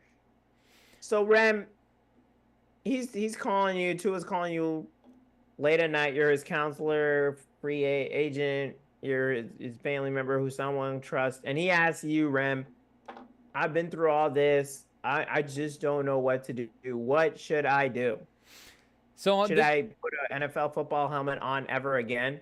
This is something that I've been thinking about from multiple angles. I was thinking, because I wanted to ask you the same thing. I was like, what would you do in this situation? I was thinking, if Tua asked me, but I was also thinking if I ran the team, like how would I try to approach this? Because I mean, the thing is, like, you may have your question marks with Tua, and Tua definitely did not seem like he was starting the season off strong. But Tua has definitely shown to be an above-average quarterback as well, too. You can win in the regular season with Tua Tagovailoa. He's a good quarterback. So for the Dolphins standpoint, there are definite reasons why you would want to keep him around on your football team, and going forward, you would want him to be the quarterback. But in real life, would it be smart to proceed that way with your team? And like I said, I've been really going back and forth on it all day. But earlier, before we jumped on, I thought I saw a post that said that if Tua retired and maybe it was because of the medical stuff, that his contract is fully guaranteed. Did you see that? Am I I don't know. wrong about that? We'll get IT I don't know. I didn't see. Look that I up. didn't see that, but it does make sense. Okay, so this says if he's medically cleared to play but chooses to retire, Tua will give up the remaining $124 million of guaranteed money. Yet if so if Tua is medically forced to retire, he gets his $124 million in guaranteed money. So he just needs to find the right doctor, maybe pay him a little bit. Look, so here's what I would try to do if I was the Dolphins, and I don't, maybe this is just being unreasonable and not actually looking at what is fiscally the most responsible thing to do. But, I mean, you got to try to medically retire this guy, right? Because then he would get his money. So I'm trying, you want to invest. Well, obviously the Dolphins don't want him retired, like medically retired. But I'm just saying that is the way. For me, that's the best plan. Yeah. The best course of action right now for Tua is to medically retire and get the money. Because the question is, at the end of the day, why are you playing football? Why are you in the position that you're in?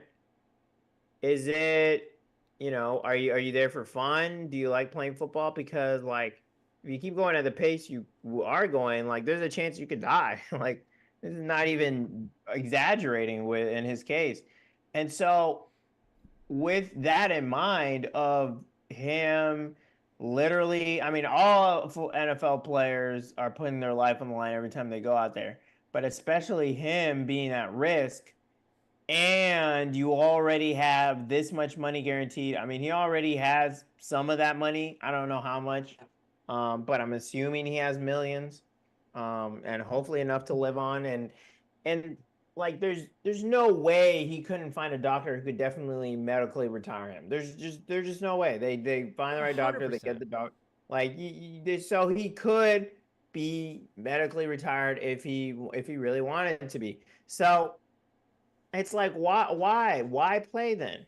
You know what I mean? Like, to maybe go and compete for a Super Bowl when there's like, I mean, even talking about it in football terms, there's other teams that are very competitive, stuff like that. But just you as a human being, like, what's the point of earning all this money and doing all this if you have no time to enjoy it?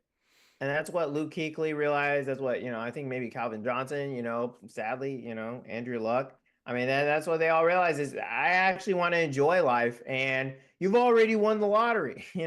You've gotten millions of dollars, and you and your kids and never have to think about working again. So considering that it's already done, there's literally no reason with some smart investing and stuff like that. You're definitely fine. So I think it's just an honest conversation his family needs to have with him of why are you playing this game? Like, because you want to. Like, your life means so much more instead of going out there and playing football, which is starting to look more and more like closer. You don't want to say, but like unaliving yourself, because it's just it looks serious. I mean, that really looked bad last night. And make no mistake, Tua is.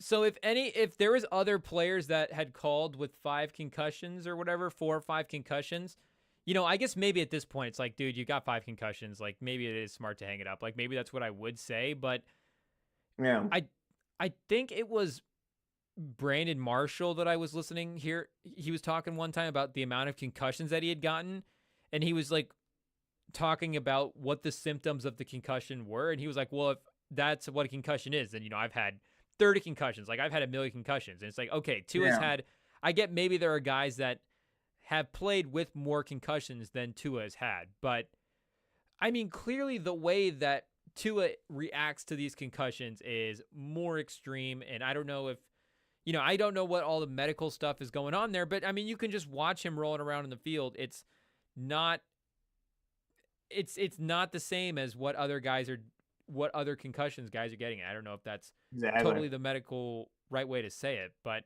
I mean, you're 100% right. Like he can't continue playing football at this point because yes, he lowered his head into, and definitely led with the crown of his helmet and hit DeMar Hamlin in the chest, but also it didn't seem like, well, you get hit in the crown of the head like that, anything can happen. Like, you can always get a concussion. But it didn't seem like an insane collision, I guess, in my mind. It was sort of it did seem crazy. It was sort of a 7 out of 10, 6 out of 10, and it's clear that Tua's brain is just too sensitive at this point to play football. It is what it is. I mean, we literally have video evidence that seems to be the case. Yeah. No, I don't think there can be a reasonable argument for him not to medically retire. I really don't. Especially if he gets that money, because if that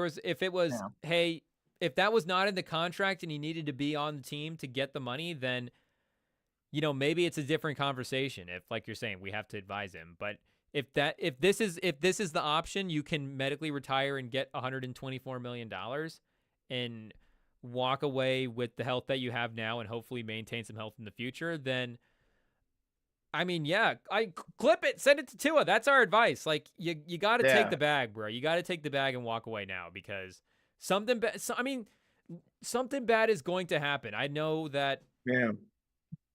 I know that it maybe could just be more of the same, but also it could be worse. And yeah, maybe the future is murky at this point as well too. Like, we don't want to all admit, but we also definitely we just don't want to see anything happen on the football field. And not because it's the football field and it's the NFL or all that, but because, it's a human being. Like, we don't want to see him in a position where he's going to be in more violent situations unnecessarily, when he can walk away at the end of the day with, like you're saying, like the love of the game. We all get it. We all do things for the love of the game over the paycheck. The paycheck can't be the main thing, but like you're saying, at this point, the health has to overtake. And you could do like Teddy Bridgewater, Alex Smith, like, guys have to walk away from the game because of other types of injuries. Teddy Bridgewater was talking about it. Yeah, that's a good point. Yeah, guys will tear their knee 4 or 5 times, and it's like, okay, we can't at some point it's too much of a physical toll, and you're just not going to be able to be the same physically. And if Tua was Derrick Rose, for some reason we understand that concussions are more extreme, but it's like maybe a little harder for Tua to walk away because of that, because it's like the rest of the time, like, you're all still working, everything still works properly. But yeah, I don't want to say that lightly too. Like, we wouldn't just just throw out, like, advise a guy to stop playing football. Like, it's like like, that would seriously be the piece of advice that we would give him, is like, hey, if you can take the money, it might be the smart thing to walk away. Yeah, and the thing is also, we're not talking about, some lineman, second team, someone who is barely got any paid, who would actually have to get a job if they retired. He's in a very, very privileged position, one of the, highest paying roles in the NFL. And so it's it's definitely a kind of position that you can figure out a way to retire, whether he wants to medically do that and get his money, or just straight up retire one of them. But I mean, I don't know how many times he's going to keep putting his life on the line. So it looks like he hasn't started getting his extension yet. Next year is when it really kicks in at like 33%, or $39 million, and then 56 the year after. I guess there's a potential out in 2027, so chances are the team would take that. But yeah, I don't. It's a yikes. It's a yikes. But anyways, Okay, wait. So there are. I was looking up. Oh, what are you Sorry, I looking was at? looking up Tua's career What are you earnings real quick. So it looks like right now he's sitting at about $73 million earned Mm. at this point. And if he takes that 126 million, then he could basically walk away with about $200 million earned, That's crazy. and hopefully the rest of his health. So Yeah. like you're saying, he's not a running back. Make no mistake, the man's walking away Yeah. with the Like, paycheck. yeah. Like he's not gonna be hurting. He's He'll not be gonna be able to hurting. he'll be able to take care of the family. I mean, 200 million, that's generational wealth. That is. Like that changes your family forever. The kids are Uh, fine. People are going to college. Everything works out at that point. But so I don't. it's rough for Tua. I mean, not to not to just dump on Tua after we got done with this segment, but how much does this change your opinion on the Dolphins? Obviously, they're not like the same team, but I mean, make no mistake, the start of the season that Tua was having was a rough one. It did not seem like they were a playoff team. Did this injury like knock a playoff team out of contention for you? Yeah. I guess it Yeah. did. I guess it did. Yeah. Yeah. Because I mean, it's one of those things where now if he doesn't play, yeah, but like if he doesn't play, I mean, first of all, his division isn't super easy. I mean, you have the Jets who are decent. The Bills are still a decent team even if they didn't make the playoffs. No, the Bills look good right now. Yeah, the Bills look good, and then it's the who's the fourth team?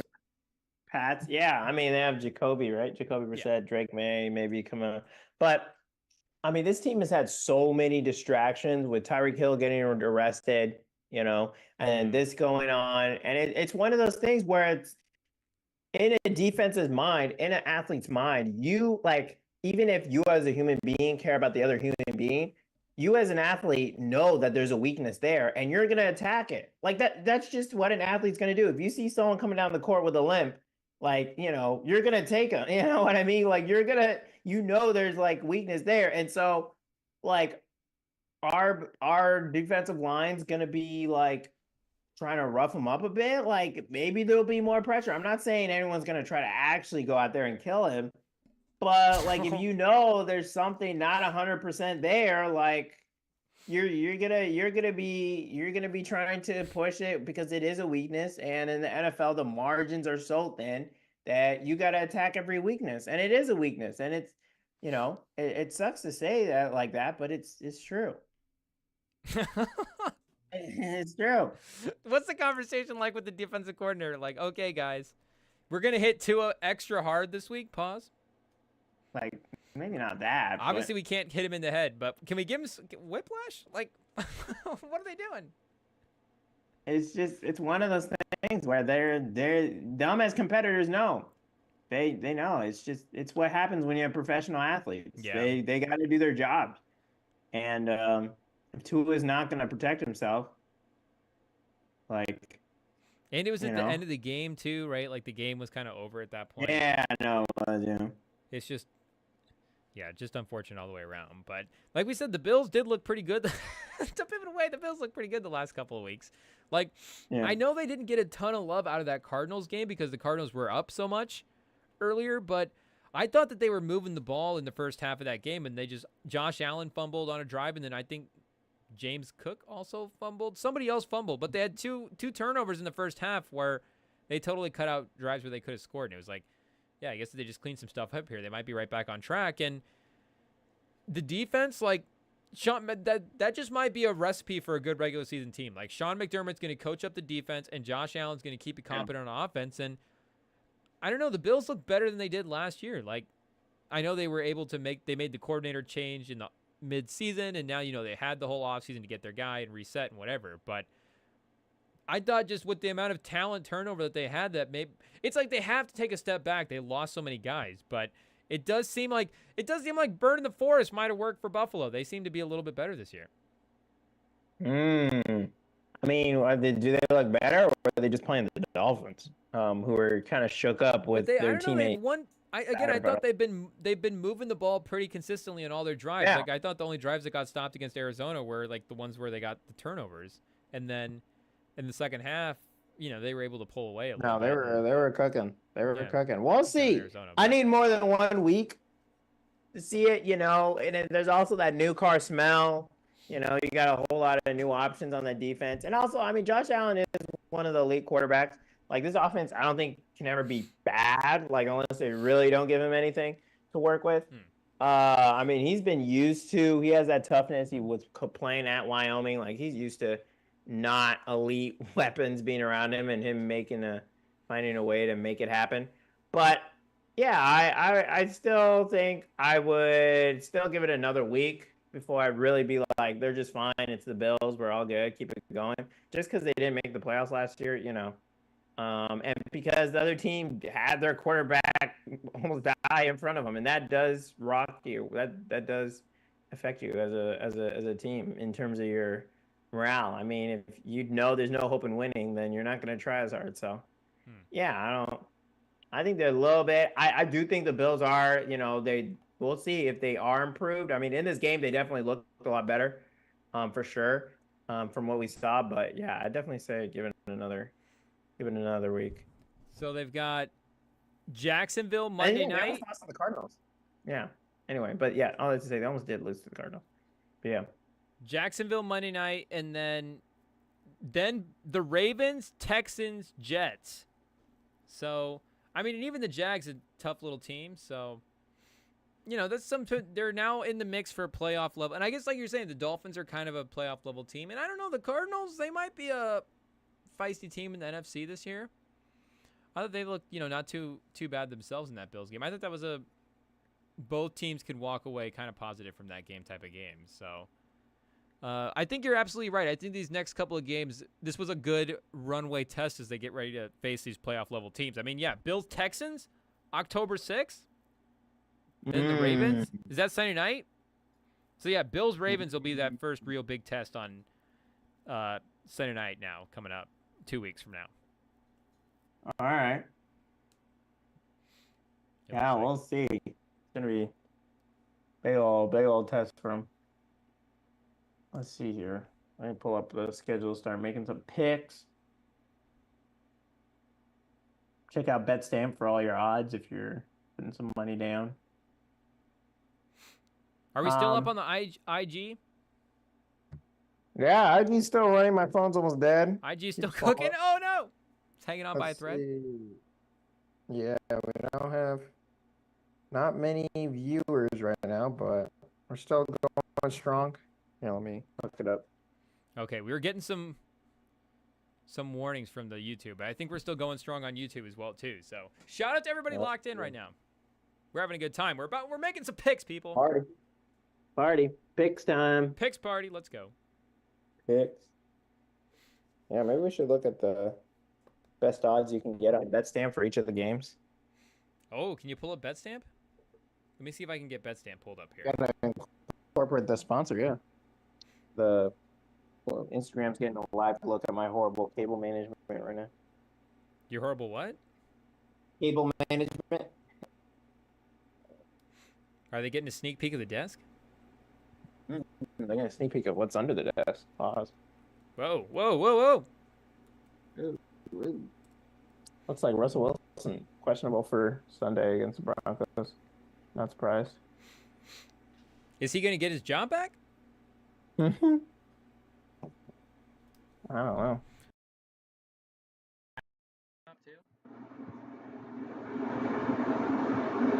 Oh, sorry, my mic just got disconnected. Give me a sec. Oh no, we're getting the fishbowl mic. Oh gosh. I think you can still hear me, but there is. I'll get reconnected.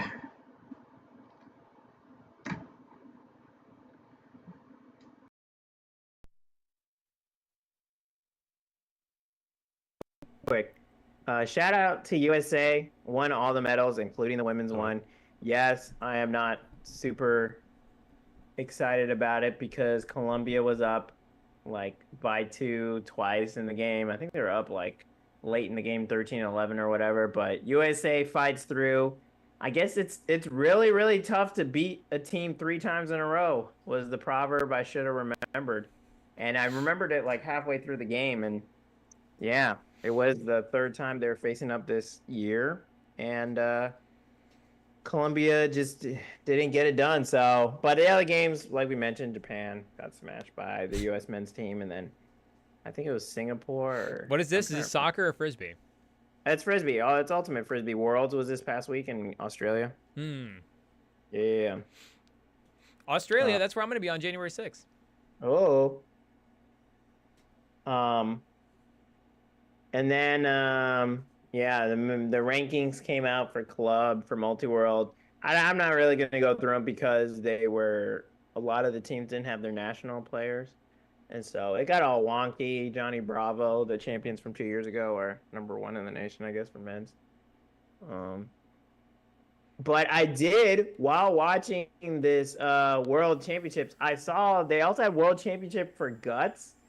And so it's a kind of frisbee where they stand up on the line. It's pretty much Red Rover, but with a frisbee. So on one end, people they throw a frisbee down to the other side, and if they get it to land in their end zone, and it has to be like kind of through the line, and if they get it in their end zone, they get a point. But if the other team catches it, then they get like points and stuff. It's kind of weird, but it's a different kind of definitely a different kind of frisbee. Do they run a horizontal stack?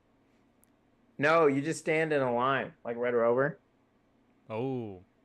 Yeah, and then instead of sending someone over, they send a disc. USA beat Canada. That sounds more fun. Men's and women's. It seems pretty interesting, but it's like then Red Rover. I mean, not Ultimate Frisbee. Yeah, it's kind of anticlimactic, but it is an interesting game. Shout out to Australia, the home team, getting 3rd for the men, and I think they did for the women as well. Yeah, they got 3rd. For the mixed, they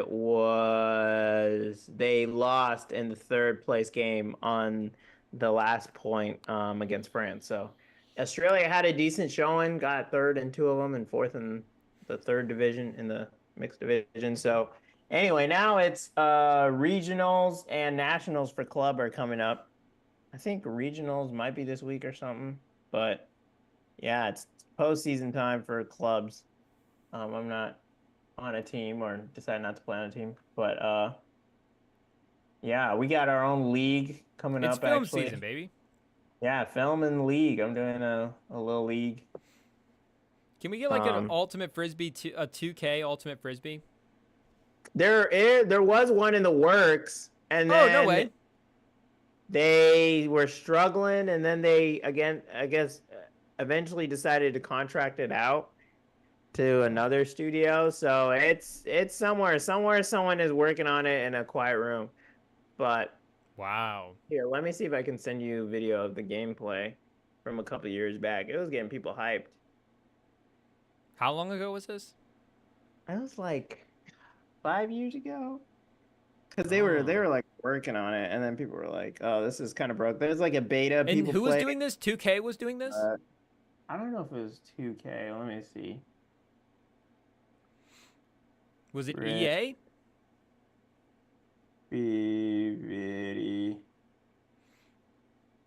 Let me see. What's that big game the game maker platform that it was back when it was called AUDL. They talked about like a teaser. Yeah, 2 years ago. But then I think they wanted to use what is it? There's a free platform now from the people who make Fortnite. I don't know why I can't remember the name. That's what I was just trying to think of. What was the name of that? Yeah. I'll look it up. I can see the logo in my head. Like the open source one? Yeah. Epic Games makes it. Epic Games. So Epic Games. Wait, so is Epic Games open source though? They have a, let's see, video Like, game. can somebody can just make Creator. the Ultimate Frisbee game and put it on there? Well, it takes like a lot of work, but they give Well, yeah. you there's like some platform, Dreamsoft or something. I can't remember. But I mean, I don't Epic remember. Games doesn't actually have to do it themselves. Like one of the people can do Yeah. it. Somebody in the chat can make the game. There's like they use a platform that's really good at like shaders and stuff. And see if I can find it. It's bugging me so much. Video game creator. Wait, you just said it was Epic Games. Well, Unreal Engine.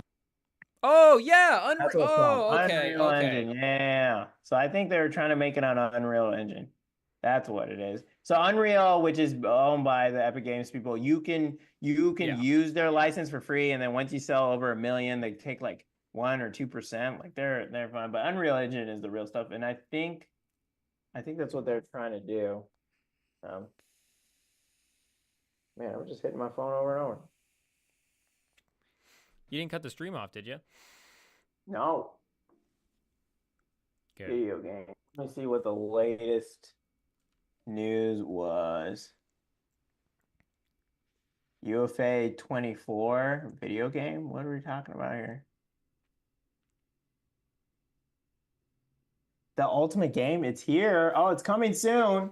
Wait, what? Whoa, we have a date? Oh, subscribe for early Whoa, access. breaking news. Oh, whoa. I didn't know they had somewhere on their site. They got a little poster. They're doing rollout for it? I'm subscribed. I had no idea. The ultimate game, UFA 24, is here.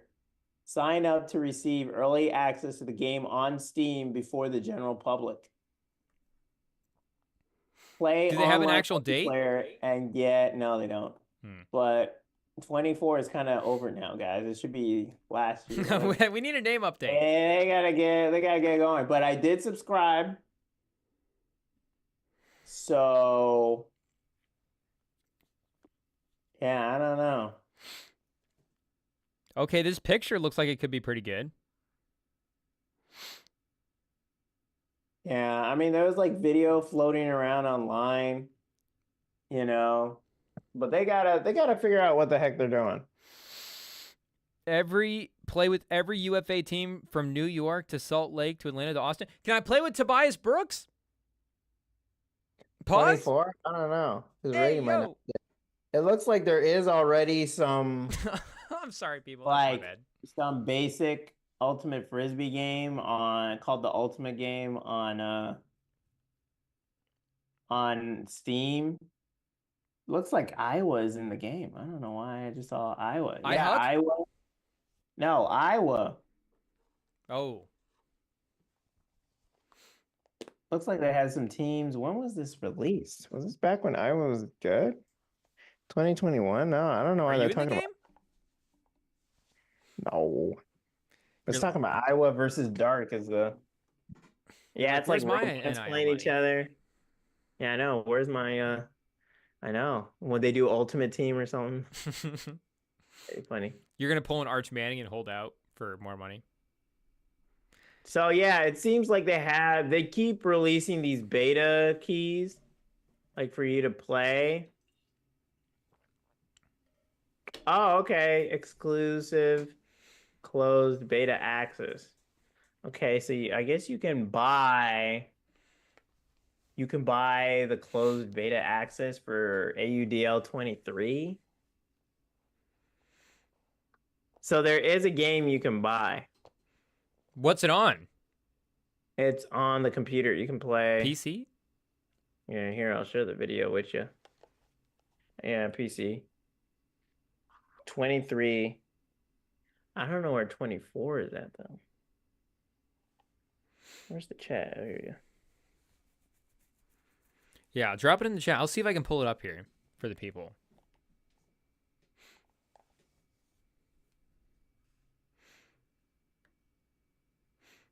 Is this gameplay footage? Yeah. and the link to buy it. Whoa, people, this is a live look at the game here. Okay.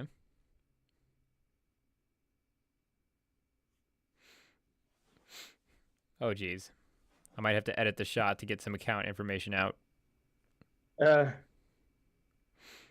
Sorry, people.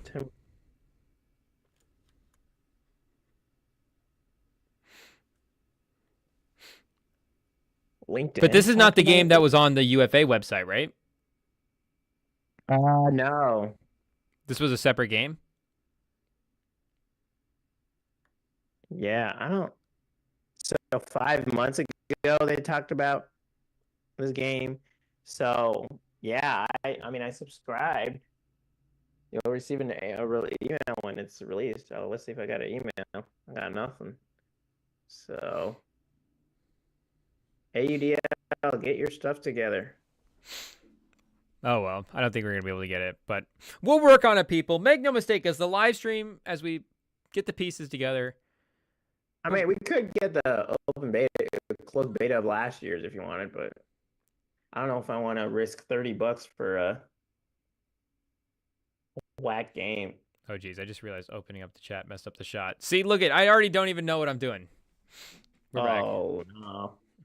It wasn't that bad. We're back. But yeah. But that's fun. We actually get an Ultimate Frisbee video game. That'll help people increase their knowledge because like 2K and Madden. Yeah, I would play it if I played video games. Oh, you used to play 2K. What do you mean? I do, but right now the Xbox is in storage. I don't even know if it works anymore, which is probably for the best. Yeah, that's one of the things is either you like completely drop it or you just like it goes up. Yeah, it just there's no, at least for me, there's no middle ground. I get too committed. And to be honest, like I get frustrated with myself because I waste too much time doing meaningless stuff. Like like on 2K, I get super into the customization. I'm always messing with my guy. Really? Like spending an hour like I'll start a franchise and just spend too long like customizing the court. Yeah. Like I don't want to play the games. I want to customize the court, make the jerseys, make the team moves. I want to do all I just want to be a front office worker for this, like a secretary for this team. But so it's like I'm playing the game for too long and I'm not actually even playing the game. I'm not accomplishing anything. No, I've done that where you mess with the eyes and all that, and then you just notice it 0 times in the game. Like there's never you're looking at the eyes and you're like, oh yeah, I did a great job. It's third person. You're looking at the back of the player's head the whole time. Yeah, or football. Yeah, the helmet. Helmet, yeah. You don't even see the haircut. By the way, just won the championship with USC. I had to leave Iowa. That's tough. Whoa, you had to transfer? Yeah, it was bad. What happened in Iowa? I don't know who he is, but Lachey was the only one who would catch any of my passes. What was your record? Like, we went undefeated. That I will admit, I did cheat when we played Ohio State. I did play over and over and over. It took me like 3-4 days to beat him, actually. You can replay a game? Well, you close the game and you go back. I gotcha. Yeah, but you rage quit for sure. Yeah, exactly. But then that was the only one I rage quit on, and then once we got to the playoffs, we won a round, and then in the semis we got knocked out by Alabama and Jalen Monroe and that man. Kalen DeBoer. And it took us everything. It was weird though. It was like Alabama in Kinnick against us. Like that was yeah. I was like, what? Doing the wave in the playoffs? That's kind of sick. Yeah. But no, I knew I had no shot at winning that. The game before, I think it was super close. I think it was Penn State or something. And we somehow beat them. Might have taken a couple tries.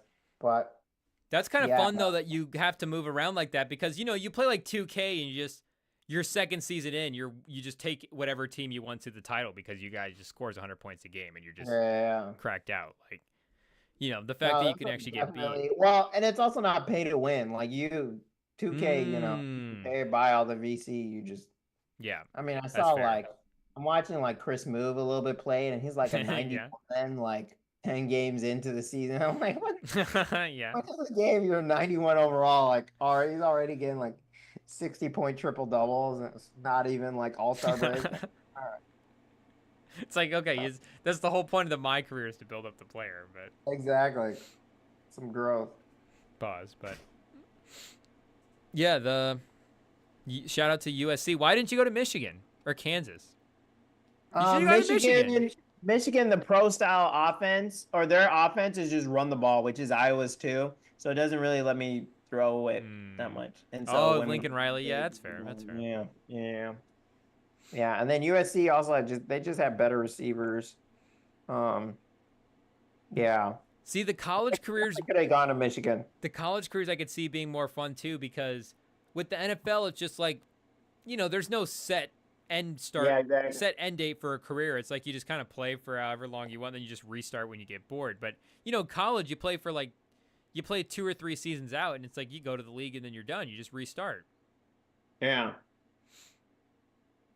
Are we getting the chat involved? Chat. Favorite sports game? Let us know. Got them on Institute. Where's college football at in your sports games chat? Are there any games dropping besides the Frisbee one that we need to be aware of? Well, it's funny you ask. I've been playing Star Wars Outlaws. Oh. And it's supposed to be like an open world Star Wars game, but you're not like a Jedi or something. You're like a bounty hunter. Now, full disclosure, it is a new Ubisoft's game, and it plays like one too. Like the combat isn't super great. Yeah, the combat isn't super great. There is like the stealth isn't super great. It's not super deep, but the world is really immersive. Like you would really get sucked in and lose some time in this game. Like there's just little things going on. It's very well built world. It's very you can play a card game. You can play there's like little video games everywhere. You can bet on stuff. You can hear stuff. So it's very immersive. It feels very real. But it's the depth in terms of like the combat is just it's not great. You only have one blaster that has like limited stuff on it. It's not super great. Can you pick up like a lightsaber? Can you get other weapons? No, but you could pick up blasters in the field from other people, but it won't let you like put it on your back and carry it. Like you drop it as soon as you go to a new section. So of course they like make you drop it like most of the time. Yeah. And but you have your ship, which you can move from going like you can fly just into space. And you can So like, is there fly one around. planet in the world? No, so there's 3 systems. So there's 4 planets, 4 systems, 4 planets. So you have like the planet, and then you have like a system around it with like little things floating and stuff. Yeah. And then the progression system I actually like because it's mentors that you learn stuff from, and then to get the skills, you got to complete certain stuff to get those skills. So it'll be like, oh, do this 5 times, do this 3 times, get this supply, and then you have the skill. So I like that better than working up to skill points, just because it forces you, or it allows you to actually play the game, and then your character gets better as you get better, which feels more natural than like, oh, you got 100 XP, and now you can, shoot more or something. So I love it. I love it a lot just because it's simple enough for me. I would have liked a little bit more complexity in combat, but beyond that, like I like the story. I like something that's also really nice. I guess the best thing about this game, which all people have, it's the one of the few things of this game that no one can discount is. So in this world, there are 4 different crime families. And so they have a reputation system where you have different standings with each of those families or each of those crime organizations. And so throughout the story, you'll get choices of whether you want to be like good, if you want to improve your reputation, or be bad. And so it's all graded for each of those crime families on the scale. And so you're like poor, good, excellent, or poor, bad, terrible. And those have real repercussions, because if you're good and or if you're excellent, you'll get discount in their family, in the crime controlled areas. They have like merchants who have to pay to those families and stuff. So you get discounts on that, or you get like 10% or more if you're excellent. You get to walk into those crime controlled areas totally fine. And if you're excellent, you can walk in the restricted areas in there. You get favorable bounty missions. So you get jobs of favorable bounty missions and stuff. when you're in there and stuff. And they help you out. I think there's like, I think in theory they're supposed to be helping you out when stuff happens, but I don't think that happens. But in the bad and terrible areas, it's the exact opposite. So you get charged more when you go to those merchants. You can't walk into their territory. And then if it's terrible, they'll send out kill squads for you. So you really want to be good. Like they'll just send, so you're just getting randomly attacked. You're just getting murked. And then people have said there's no upside to being terrible with all the families, which is actually kind of sad. I wish there was like Yeah, maybe there the should be Empire some protects you or something. benefit. Yeah, being a scoundrel, but no, there's zero benefit for being a scoundrel. And then on top of that, if you do stuff against the Empire, it becomes like a GTA wanted system. So you get more and more like you get more and more stars. They said So the you can have stormtroopers after you. you can have the yeah, this said stormtroopers. And then they have like Yeah. roadblocks and stuff, AT-AT. And then if you max it out, you have to go to a certain area and wipe your data off of it and like kill some stormtroopers. Or they will, like, if you die, they'll take a lot of your money. And sometimes if it's really bad, it'll stick. So you can make the game so difficult that even if you die, the bad like stars will still stick until you get rid of it. But yeah, it's in your reincarnated form, they're like, we got to get him. He was yeah, too bad exactly. in We his still gotta previous get it. life. So yeah, but beyond that, I mean, there is thankfully pirates and then Imperials around, so you can do missions that go against them. So anytime you do a mission, it's only good for the reputation. But some of the reputation, I mean, those crime families are also attacking each other, so they'll send you to go do jobs against the other crime families, and so it's up and down. So you gotta like balance and act right now for all of them, and yeah, no, that's been probably also definitely my favorite part of the game is trying to get all of them to excellent just so I can get the discounts wherever I want. I can walk anywhere I want. And it also makes some of the bounties super easy because then you can like just waltz into an area and take something and no one notices and then you give it to the other crime family and your reputation goes up.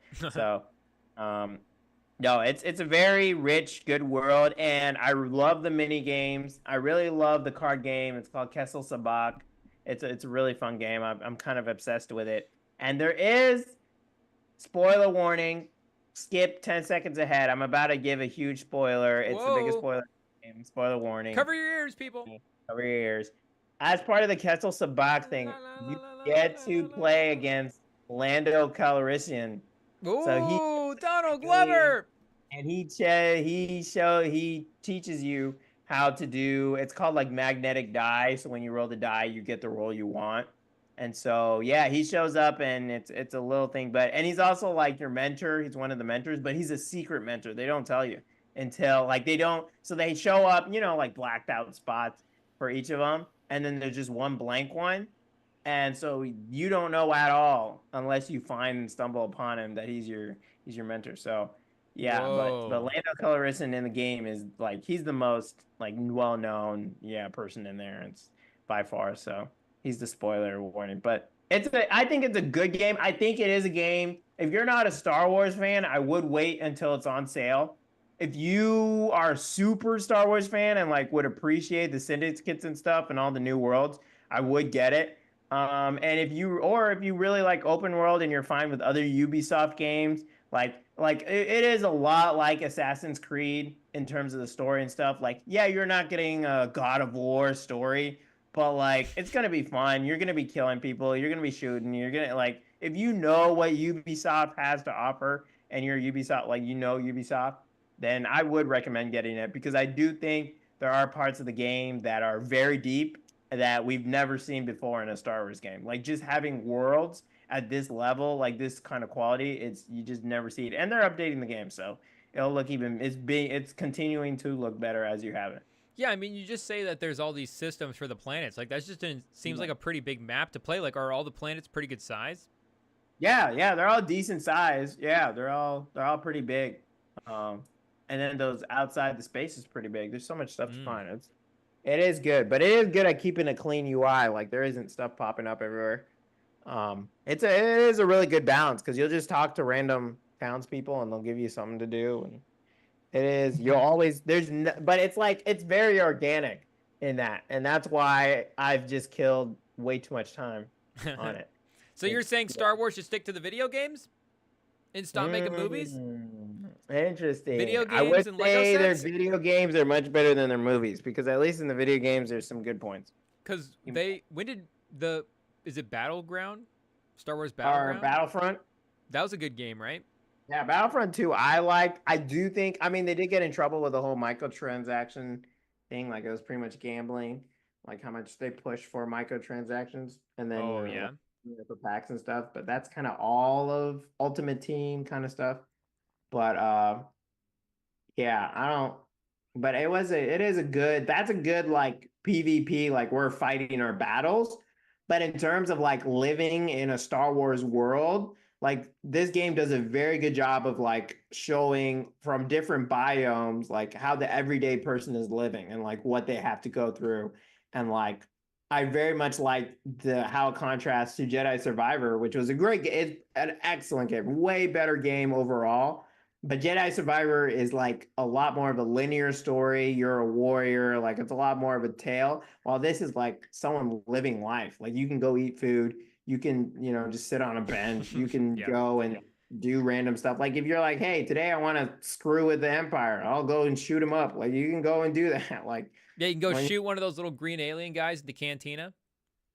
I don't think you can't shoot in the cantina now, but you can find them out in the wild. You can find pirates out there. Can you go visit Jabba the Hutt? I don't know. I did see the head of Crimson Dawn, Kira. Shout out to her.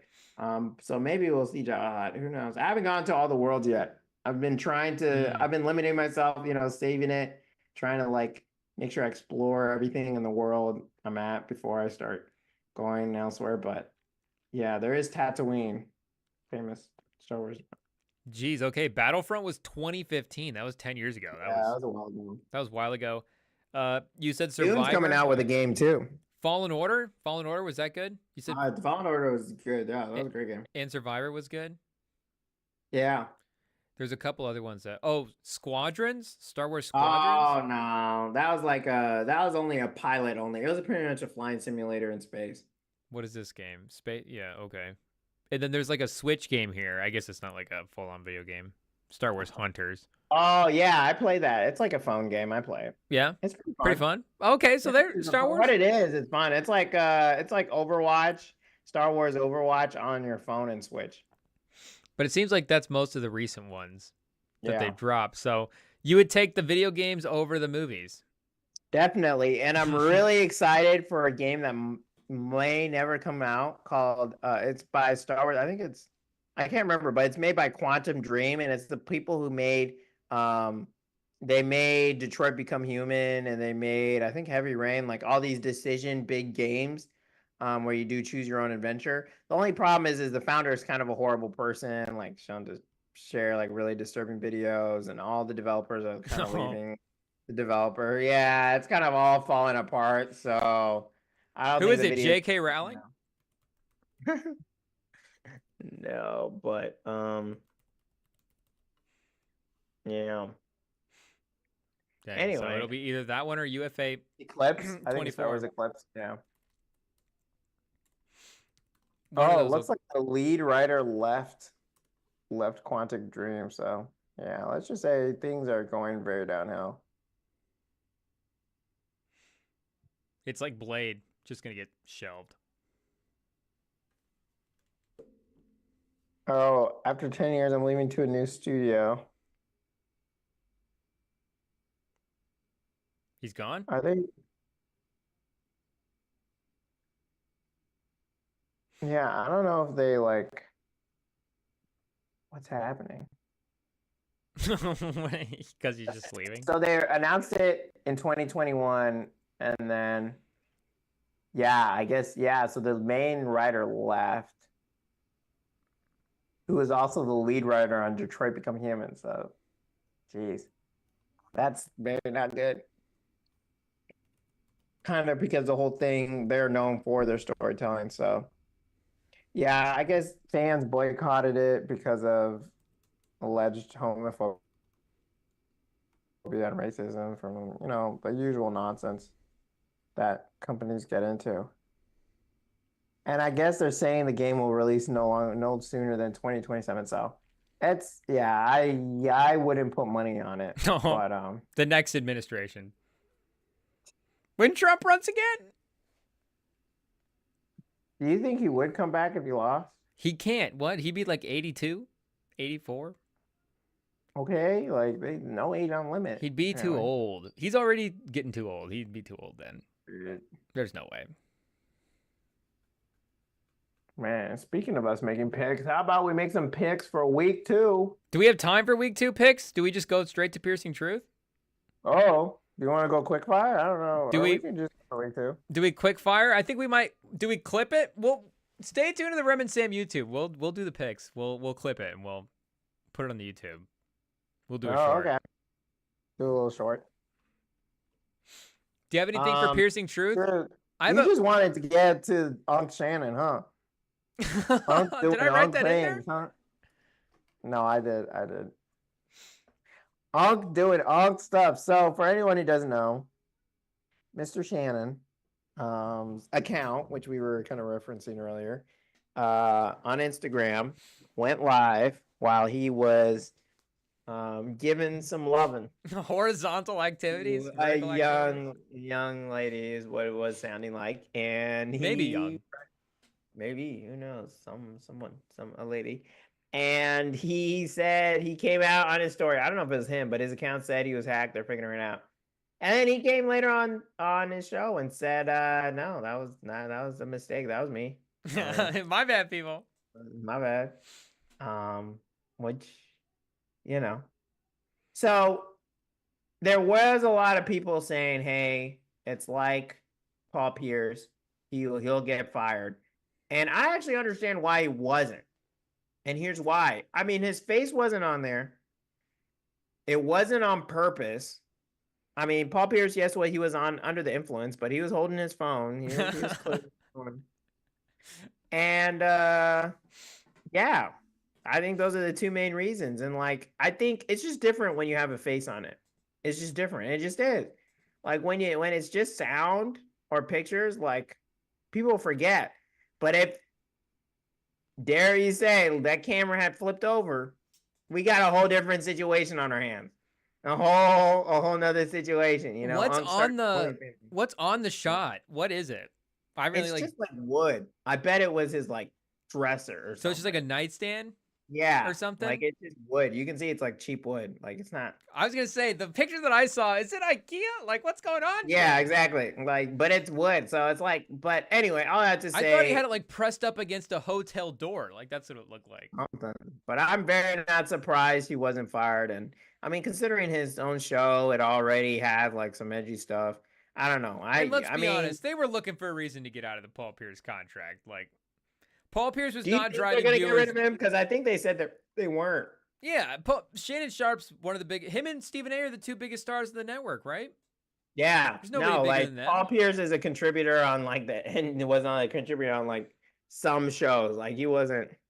Yeah, Paul Pierce was controversial, like a controversial C-tier ESPN employee. Like, and like you're saying, I mean, Paul Pierce was broadcasting himself versus Shannon, like, kind of made a mistake. Now, I mean, obviously, I do believe that it was a mistake, but shout out Bill Burr. He always had the great bit where he's like, it's always the guy that would want the thing to get released that it gets released for. Like, of the two guys on First Take, like, who's the one that would be, I guess more impressive in that situation? Like, Shannon would be the one that you'd be like, yeah, that's the guy that's out there, like, that kind of thing would happen. And it did happen for Shannon's side. So it's like, is there like a 2% chance that there was like a little something going on here? Like, I don't know, anything's possible, but. Oh, you mean Stephen A fighting for his guy? I do believe him. No, I think it's all good. Does Stephen A try it next? Apologized, and it was clearly a mistake. Yeah, no, the other one. Yeah, I mean Paul Pierce. Yeah. Do you think Stephen A will try to copy the move?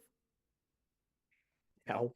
How else can you do this? Do you think he gets like a paparazzi through the window? The show with him, with they just start the show with it happening.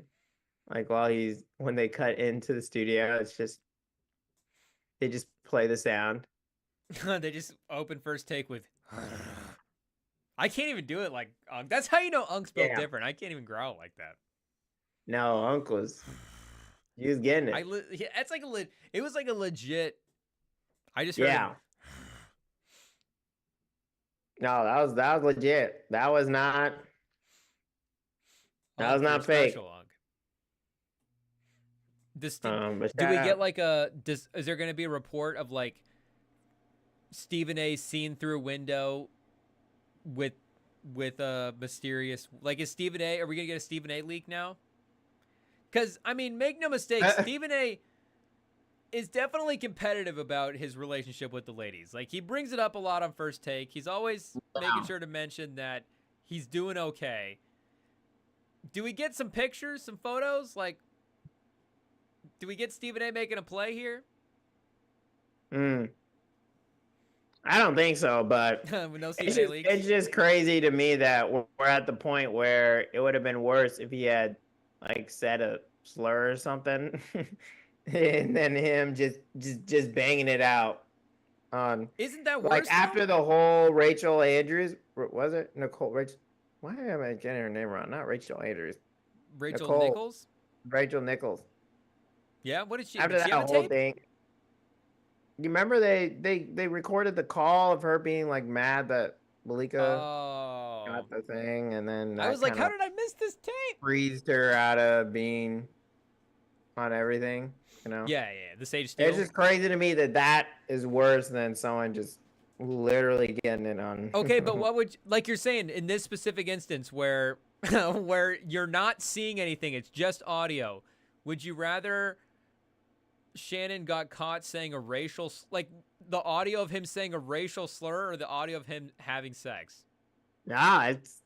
I honestly think as an employer, I would rather him the audio leak to him having sex, right? You don't want him out there. Yeah. You don't want him out here saying slurs. What's going on? It's Disney. I get it. It's just crazy to me. I mean, Rachel didn't say any slurs. She just insinuated some stuff. Oh yeah, true. We should clarify. You know, she. I mean, I think it was specific to Andrews. It may have been a little. I don't know. I think it was Sage Steel, right? It was what? She was talking about Sage Steel. I don't know. I thought it was just like, hey, this new kid came in here and she's already getting. I don't know. She didn't say slur. And so that's why I'm like, that's kind of the point that Nichols, like, she didn't say slur. She was just insinuating, like, I don't think it was anything racial, but I think it was just people took it to that point, you know? But it's just crazy to me that we have the Nichols situation where she kind of disses someone because they got her spot that she was promised. And, but Unk can get away with literally banging it out on live. And then immediately doing the reaction pod, followed by the Blue Chew sponsorship. I know it's not Blue Chew, but whatever their their dick pills are that they have on. Yeah. There. Like that was the part for me that was like, okay, is there 2%? Like, did Roman put him up to this? It was like, hey, drop the tape and then push the chews, and then we'll get some product going here. But an unfortunate situation, and I do gotta say, like, I feel like it is pretty easy to do. Like, the swipe over when you're scrolling through Instagram, like on your feed, doing the swipe over onto the camera, I could easily see how you could get over. But then you gotta swipe. You gotta swipe a couple more to get to live, though. Live is the last option on there. That's where I'm like, it is a little tough. But I feel like when you do those like mistake, you always do like, you're always like, how did I end up here? You'll be like, I haven't texted this person in forever, but I've got their contact information open and I've like typed out half a message. I just sat on my phone. Like, that doesn't even make sense. But yeah, you like, how did I build this Spotify playlist out of music I don't even listen to after just sitting on my phone? I feel like it does happen sometimes. And make no mistake, there have been times, if we're just being completely transparent here, people, it's late in the live. So if you're still here, you get the real stories. There'll be times when you're like sitting on the old toilet there, scrolling through Instagram, and I'll be like, just scrolling, and all of a sudden you accidentally scroll kind of at the wrong angle, and now all of a sudden I've swiped over onto the story part of it. You know, where you get like the camera opened up. Yeah. But you know, you're not like actually posting anything. Obviously, I haven't posted anything, of course. But I'm just saying, like, I think it is easy to swipe over. But you're right, the live option. You have to click a couple steps in, and then he was saying he's never been on live before, so it would have to like confirm it, and he'd have to take a couple of extra steps if he had never been in there new. But I think all in all, stock up for our guy Unk. Stock is up. I think more than his stock is up, but yeah, I think he's safe for now. Stock is up. Anyways, did you have anything else for Piercing Truth? I had a few things. I had a couple. Oh, okay. But yeah, you can mention. I had one more thing. There's a little bit more stats. Might have to pause the live here real quick. I don't think we join you viewers. For the IG. Oh wait, maybe I can pull it up on my computer actually. Oh, I gotcha. You go. I'll put it up. Oh, okay. Here, we can do this headline real quick. It was announced earlier this week that Harvey Weinstein was rushed to the hospital due to some heart problems, some emergency heart problems. And I guess the real question is why?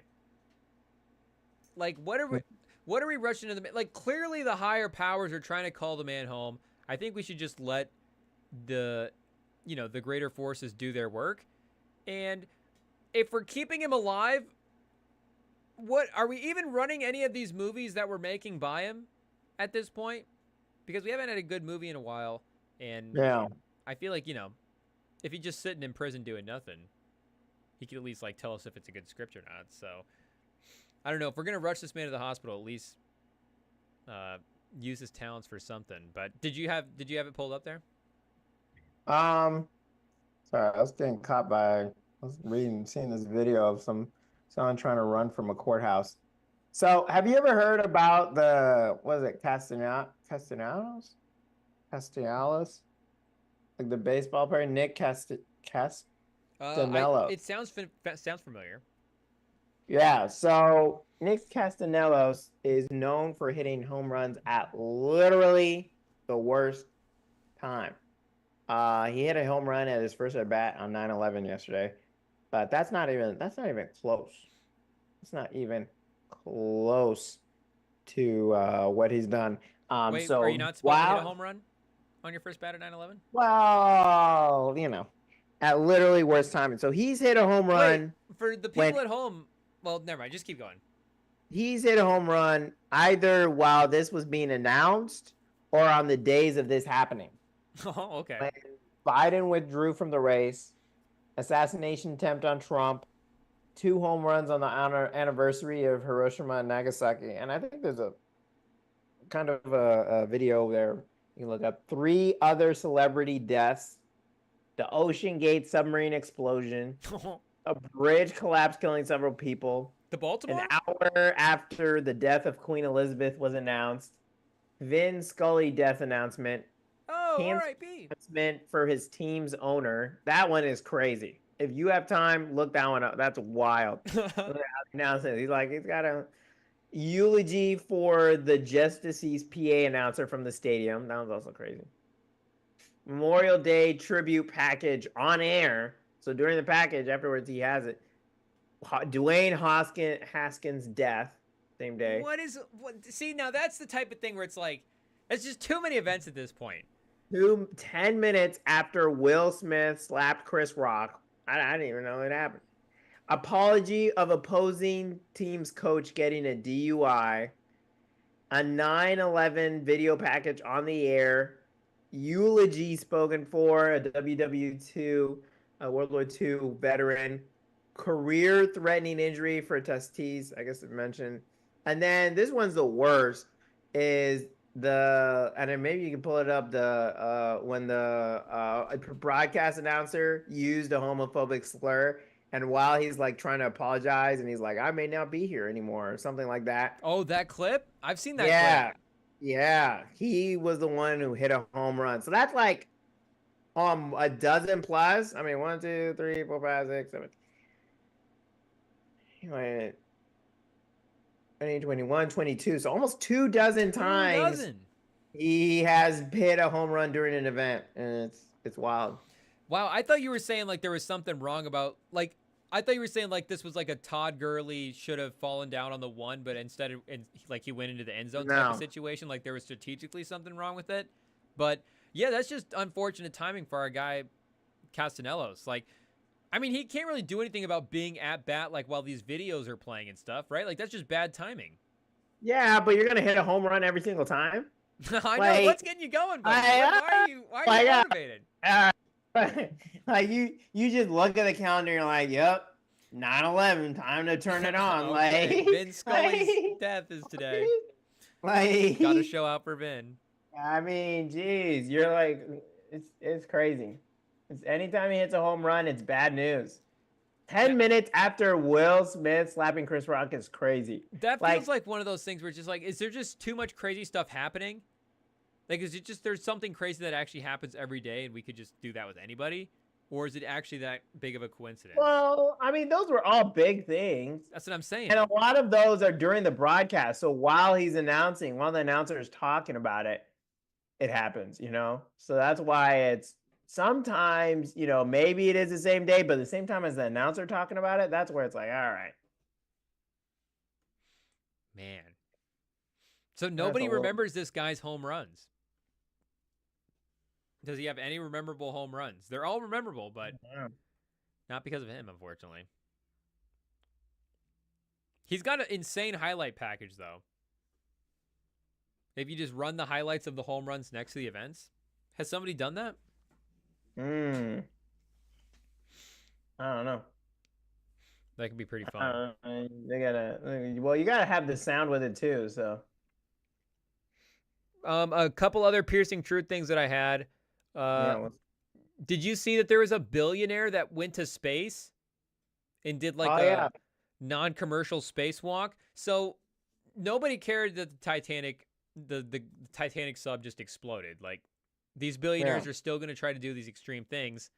Yep. And I don't know. He had a pretty sick line queued up for this too. He says, "Back at home." He said, "Back at home, we all have a lot of work to do, but the Earth sure looks perfect from here." So. I don't know if he had writers. Or he's like, talk about corporate speak. He said, y'all better be. He's looking down at all his little slaves working. You know, get to work. I know we've been going off on a lot of tangents, but I listened to an incredible video talking about how it's crazy how we have to prove that we can make a profit for stakeholders to have a right to access food and basic housing needs, and how this system of money kind of really sucks, and how it's literally tearing apart our world with deforestation and climate change and all that, and like how the concept of money is all made up. And yeah, I thought it was really interesting. There's this what I'd call modern day crypto. Yeah, I don't know. As a modern day philosopher I've been watching, like, you know, it's one of those things where he's just standing and talking about it. It's really interesting stuff. But it's just the idea that, like, we are working to make money. And, like, and he was starting off with, like, the French when they were a couple of months ago when they were fighting about having to work longer before they get their retirement fund. And that, like, the French have a saying, I guess, that your life starts when you retire. And, you know, it's, you know, you working isn't really living. And it's just, it's just crazy that, you know, we have to give up our most valuable resource to have access to food and stuff instead of, and of course, we all love the, you know, advantages that civilization gives us. You know, we wouldn't be able to do this podcast without it. But it's just the idea that we as humans have made this system instead of having, you know, instead of providing for our own basic needs, we have to create profit for stakeholders to prove that we deserve to live. And so, you know, so the alternatives are starve or go to a prison 5 days a week for most people, 8 to 5. And yeah, I don't know, kind of hit home. So yeah, when a billionaire is talking about, hey, y'all need to get to work, it's just sending emails and everyone trying to scam everyone, and it's crazy because it feels like the system we're in is just like a ball that's spinning more and more and more and more, and it's gonna rip out of control at some point when you see headlines like Elon Musk potentially being a trillionaire.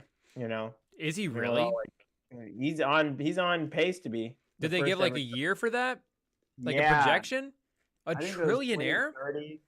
Yeah, I mean that's what happens when you have all these government contracts, and it's also crazy to think that I he saw put all something his that money he into X and he could still be a trillionaire. Yeah, I saw something that said he owns like 2/3 of the satellites right now in orbit. Yeah, That was a and little he like, can off okay. if he wants. I mean, you can't, Seems a I little think he was concerning. like threatening Brazil about it because of X being it by 2027. Whoa! In 2 Yeah. years, he's going to have $1 trillion? That's what people are saying. Well, 3, but yeah, 2.5. But he will hit 1.19. Whoa, it's like the at the NBA moment. media rights deal. Yeah, at the moment, his he's worth $195 billion. But if his wealth continues growing at the rate that he has 110% per year, it'll be 1.95 trillion in 2027. So, and he's not the only one. There's someone else in India, a mining magnate. You already know human rights violations through the roof over there. Is that And then that AI company? Is it NVIDIA? Guzman, Adani, I don't know. I don't think so. And then NVIDIA, Oh, the there it chips is. that everyone buys, that makes sense. Yeah. Like, They're really cheap. exploding right now. And another mining mogul. It's just crazy to me that 2 of the top 4 people to hit that track, all of whom are on track to hit that in 2028. We're gonna have potentially 4 trillionaires in 2028, and half of them are relying on mining, which is literally like tearing the world's resources and packaging and selling it. And there's no way, knowing that these are overseas, there's definitely no way that, and even if it was here, that everything is up to code and there's totally not like a horrible human rights violations stuff going on, and they're just paying off the authorities, like, obviously. So it's just crazy to me that we're gonna have potentially 4 trillionaires in 4 years, and everyone else just kind of got to eat it, kind of got to deal with it. Yeah, 4. That's crazy. I didn't even realize we were that close because I knew the numbers were. I thought they were like 50 billion. No, yeah, no. Which even 50 billion is like, you got to go to 100, 200, 300, 400, 500, 900 billion to $1 trillion. So I didn't we realize have that while nearly 1 billion human beings don't even have electricity yet. So Musk could but Musk will do the right thing, right? He'll give a little money. I mean, I think people have calculated, like, if he gave like how many billion, he would still be like more money than he could ever spend. Like if he just paid for like imagine water for everyone. I know if he's worth $1 trillion, he doesn't have $1 trillion in cash, but like imagine being worth $1 trillion, cutting your net worth in half and spreading out that $500 billion and still having $500 billion left over. It's pretty crazy. Like what are you gonna do with that? What, like you're like, oh, I'm broke now. Like I only have $500 billion, but like everyone has to put themselves in debt to go to college so we can like say we have a stage of right to maybe get a corporate job that we hate. How much college could $1 billion pay for? I can't even imagine. Can you look up real quick how much community college? Can you look up how much real quick like America spends in tuition every year? I'd like to see how much we spend on the military every year. Yeah, true. Look that up too. I mean, you could easily run. I mean, how do they even getting $1 trillion? Do we have that much money on the planet? I don't know. So we spend in US about 857 billion each year. Oh, wow. Yeah, I mean, that makes sense. Wow, I did not know it was that high. That's crazy. So we almost spend $1 trillion in education? a year? Yeah. How much does US spend on military though? Here we go. Let's see how many trillions we spend on. So we spent 2.4 trillion on military. So like Whoa. I guess last year we spent The big 800. bucks. Let's see. The US ranked. We need to get a military contract, really. Oh, the total worldwide. Okay, so worldwide it's 2.4. So it's 820 billion each year. But put that in perspective. I mean, you have half Yeah. as much as the total military budget in the world. That's pretty crazy. 2.10. Yeah, I don't. All Those, this to those say, four guys would have. So if those four guys each had $1 trillion, you're saying the $4 trillion between those four guys would be more than the entire military budget of the entire world? I think so. If you read that correctly, Let me see. I that's don't pretty know. crazy. How much does the world spend on? Maybe it's just US. Well, that's what you just said, right? 2 point whatever trillion. Does the world spend on military? Oh yeah, you're right. So it's 2.44 million. Yeah. Wow. And that's grown because of Gaza and Russia, Ukraine, and South China Sea. So that's more than normal. So yeah, I mean, 3 of them would be more than the whole world spent last year on military. Between With 3 guys. wars going on. Yeah. 3 human beings. But but then, yeah. Can we get a lady in there? That ain't ever gonna happen. Maybe. One day it'll happen. But not right now. Not right now. Not in 2027. You know. Man. But anyway, for your depressing news corner, that was some real piercing truth. Yeah, we're not headed in a great situation as society, and the alternatives are just making the rich pay for everything, and that's why all the future movies look dystopian, because we're very much headed to that. We're very much headed to Hunger Games? I don't know about Hunger Games. I don't know. Maybe. I mean, Gladiators. I don't know. Well, you can see the creepiest one, the concept that scares me the most out of all of the movies that I've ever seen was where, I think it was Hunger Games, where they forced you to watch ads. Like if you close your eyes, like it'd be a high screeching noise that give you a headache, and then you'd have to watch ads in your little box cell and stuff, and it's just like, it's like, crazy. What is that? I don't know, but it's just normal for everyone to be in debt, and it's just normal for a couple people to have stuff, and that's why people say the phrase, eat the rich, because if you don't, you won't have much else to eat soon. So, I don't know. It's crazy. I smell a revolution. Yeah, I know. Well, I mean, I think that's why you see people like Trump rise up, because people are in unrest and they want something to change. It's just maybe we shouldn't do the route of complete racism, but I don't know. I mean, even maybe when let's not do that one. Exactly. And like you look at our government, like it's ridiculously in debt. We're always scared of a government shutdown every couple months. And it's just, I don't know. And then people are like, oh, Gen Z are so, they don't want to work and blah, blah, blah. It's like, because we recognize how bad it is, because that's all we've known, and we're not. And now inflation's gone up like the last 2 years a lot. And it's a tough scene. All right. I'm sorry, y'all, for making it all sad. But stay to the end, people. That's why you just get enlightened at the end of the pod. It's what it is. There you go. At the end of the stream. There you go. Do we have anything else for the other corners? I know you mentioned Frisbee a little bit earlier. Starting up again this year or this week. Your boy Holland is trying to do something that no one has done, in my opinion, or no one has done in the modern era, in my opinion. Sounds like Holland. Yeah, he is trying this week to get the third hat trick in third hat trick in a row. Whoa, the hat trick, the hat trick squared? Hat trick squared. So we'll come up with a better the Premier League. So he scored 2 hat tricks. So he scored, 3 goals in each of the last 2 games.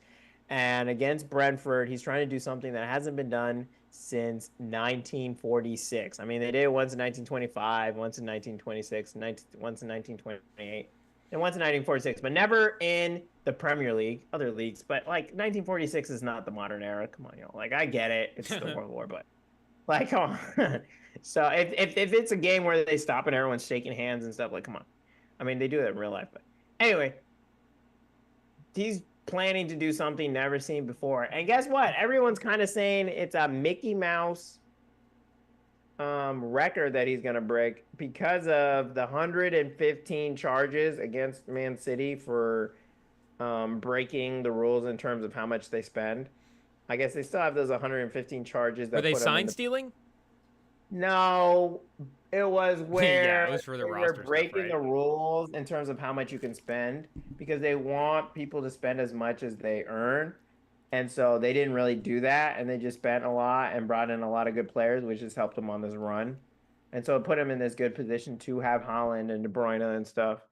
But I, on the other hand, I still don't discount it because you have to still be good. Like you still got to go out and play the games and actually do it. Even if you have the talent, which, you know, Guardiola has said many times. So I get it. It is tough and it sucks and it's not fair. But it's still a crazy record that he has a chance to break this weekend. So we'll see. Yeah, sometimes it feels like all summer before you get 3 goals and just watching soccer in general. So the fact that he can do 3 goals, 3 games in a row. I looked up the record for the most triple doubles in a row for the NBA. Do you know what it is? You want to guess? Russell Westbrook? It is Westbrook. Do you know how many? 46? In a row? Yeah. You think the man got 46 triple doubles in a row? I thought it was. I don't know how many. 30? On Google, it says 11 Dang. triple doubles in a row. He averaged it for a season. How did he not get? Well, because, you know, some you get like 12 rebounds and then some you get 8. All right, figure it out. It's that pattern. And it's an average, but I thought it was like, I don't know where I have the number 46. Maybe it's 1946 over here that got stuck in my head. yeah, Will did it in 1946. Yeah, you're right. Somebody else did. But yeah. Also, WNBA playoffs, are they around the corner? Also, shout out to NBA the Fever and the Aces. They were playing a little bit ago and they wrapped up while we were talking about. Oh yeah. Did the Aces win again? The Aces did win. It was 78-74. Caitlin Clark tonight, 7 of 18 from the field, 18 points, 10 assists. Better than the last game. Shout out. They took an assist away. 9 assists. Congratulations to Asia Wilson. Most points in a single season. Broken. Yep. And even though the league has expanded to more games, she still broke it within those number of games that the original number previously set. Yeah, it was like 34 or something. And I saw they were like, oh, the league's longer, so of course she would. Well, she broke it earlier, so. It'd be like if Mahomes set the passing record now in 16 games again. Where you're like, oh, it doesn't even matter. Yeah. Take the I game don't know. off. Shout out also Fever, Kelsey Mitchell and Caitlin Clark, both 1 and 2 for franchise single season scoring list. And they said Caitlin Clark broke the WNBA single season assist record tonight as well. Yeah. I'm very excited for these playoffs. We're gonna have to lock in. We're gonna have to lock in. We are gonna have to lock in. The Aces play the Wings, and then they finish the season with the Mystics. So it'd be nice for them to go in the playoffs on a win. Have you claimed a WNBA team yet, or? I mean it's obviously the Fever. Okay, Caitlin Clark. Yeah, yeah. Yeah, I mean I'm a bandwagoner. I'll take it, but it's my alma mater. So I mean you're literally from her hometown in a way. She went to college in your home. So yeah, she's an alma mater. We have the same. Same alma mater, yeah. Yeah. At the same time as well. Yeah. A year. 1 year. Some overlap. When she went during COVID, when you actually weren't there, but the first year she went to the championship. Did you hear him talking about, because they have the Big Ten now on the CBS, obviously, but for college, but Brad Nessler and Gary Danielson were calling that Iowa State game, and they were talking about how they were in some bar on Friday night, and instead of the NFL game that night, the Brazil game, the Packers-Eagles, they had on all the TVs Caitlin Clark, and they said the NFL game was just like in one little TV off in the corner, and then once the Fever game ended, should be. Yeah, everybody just left after Caitlin Clark. That's interesting, because the Packers are low-key they're kind of a local team. Yeah.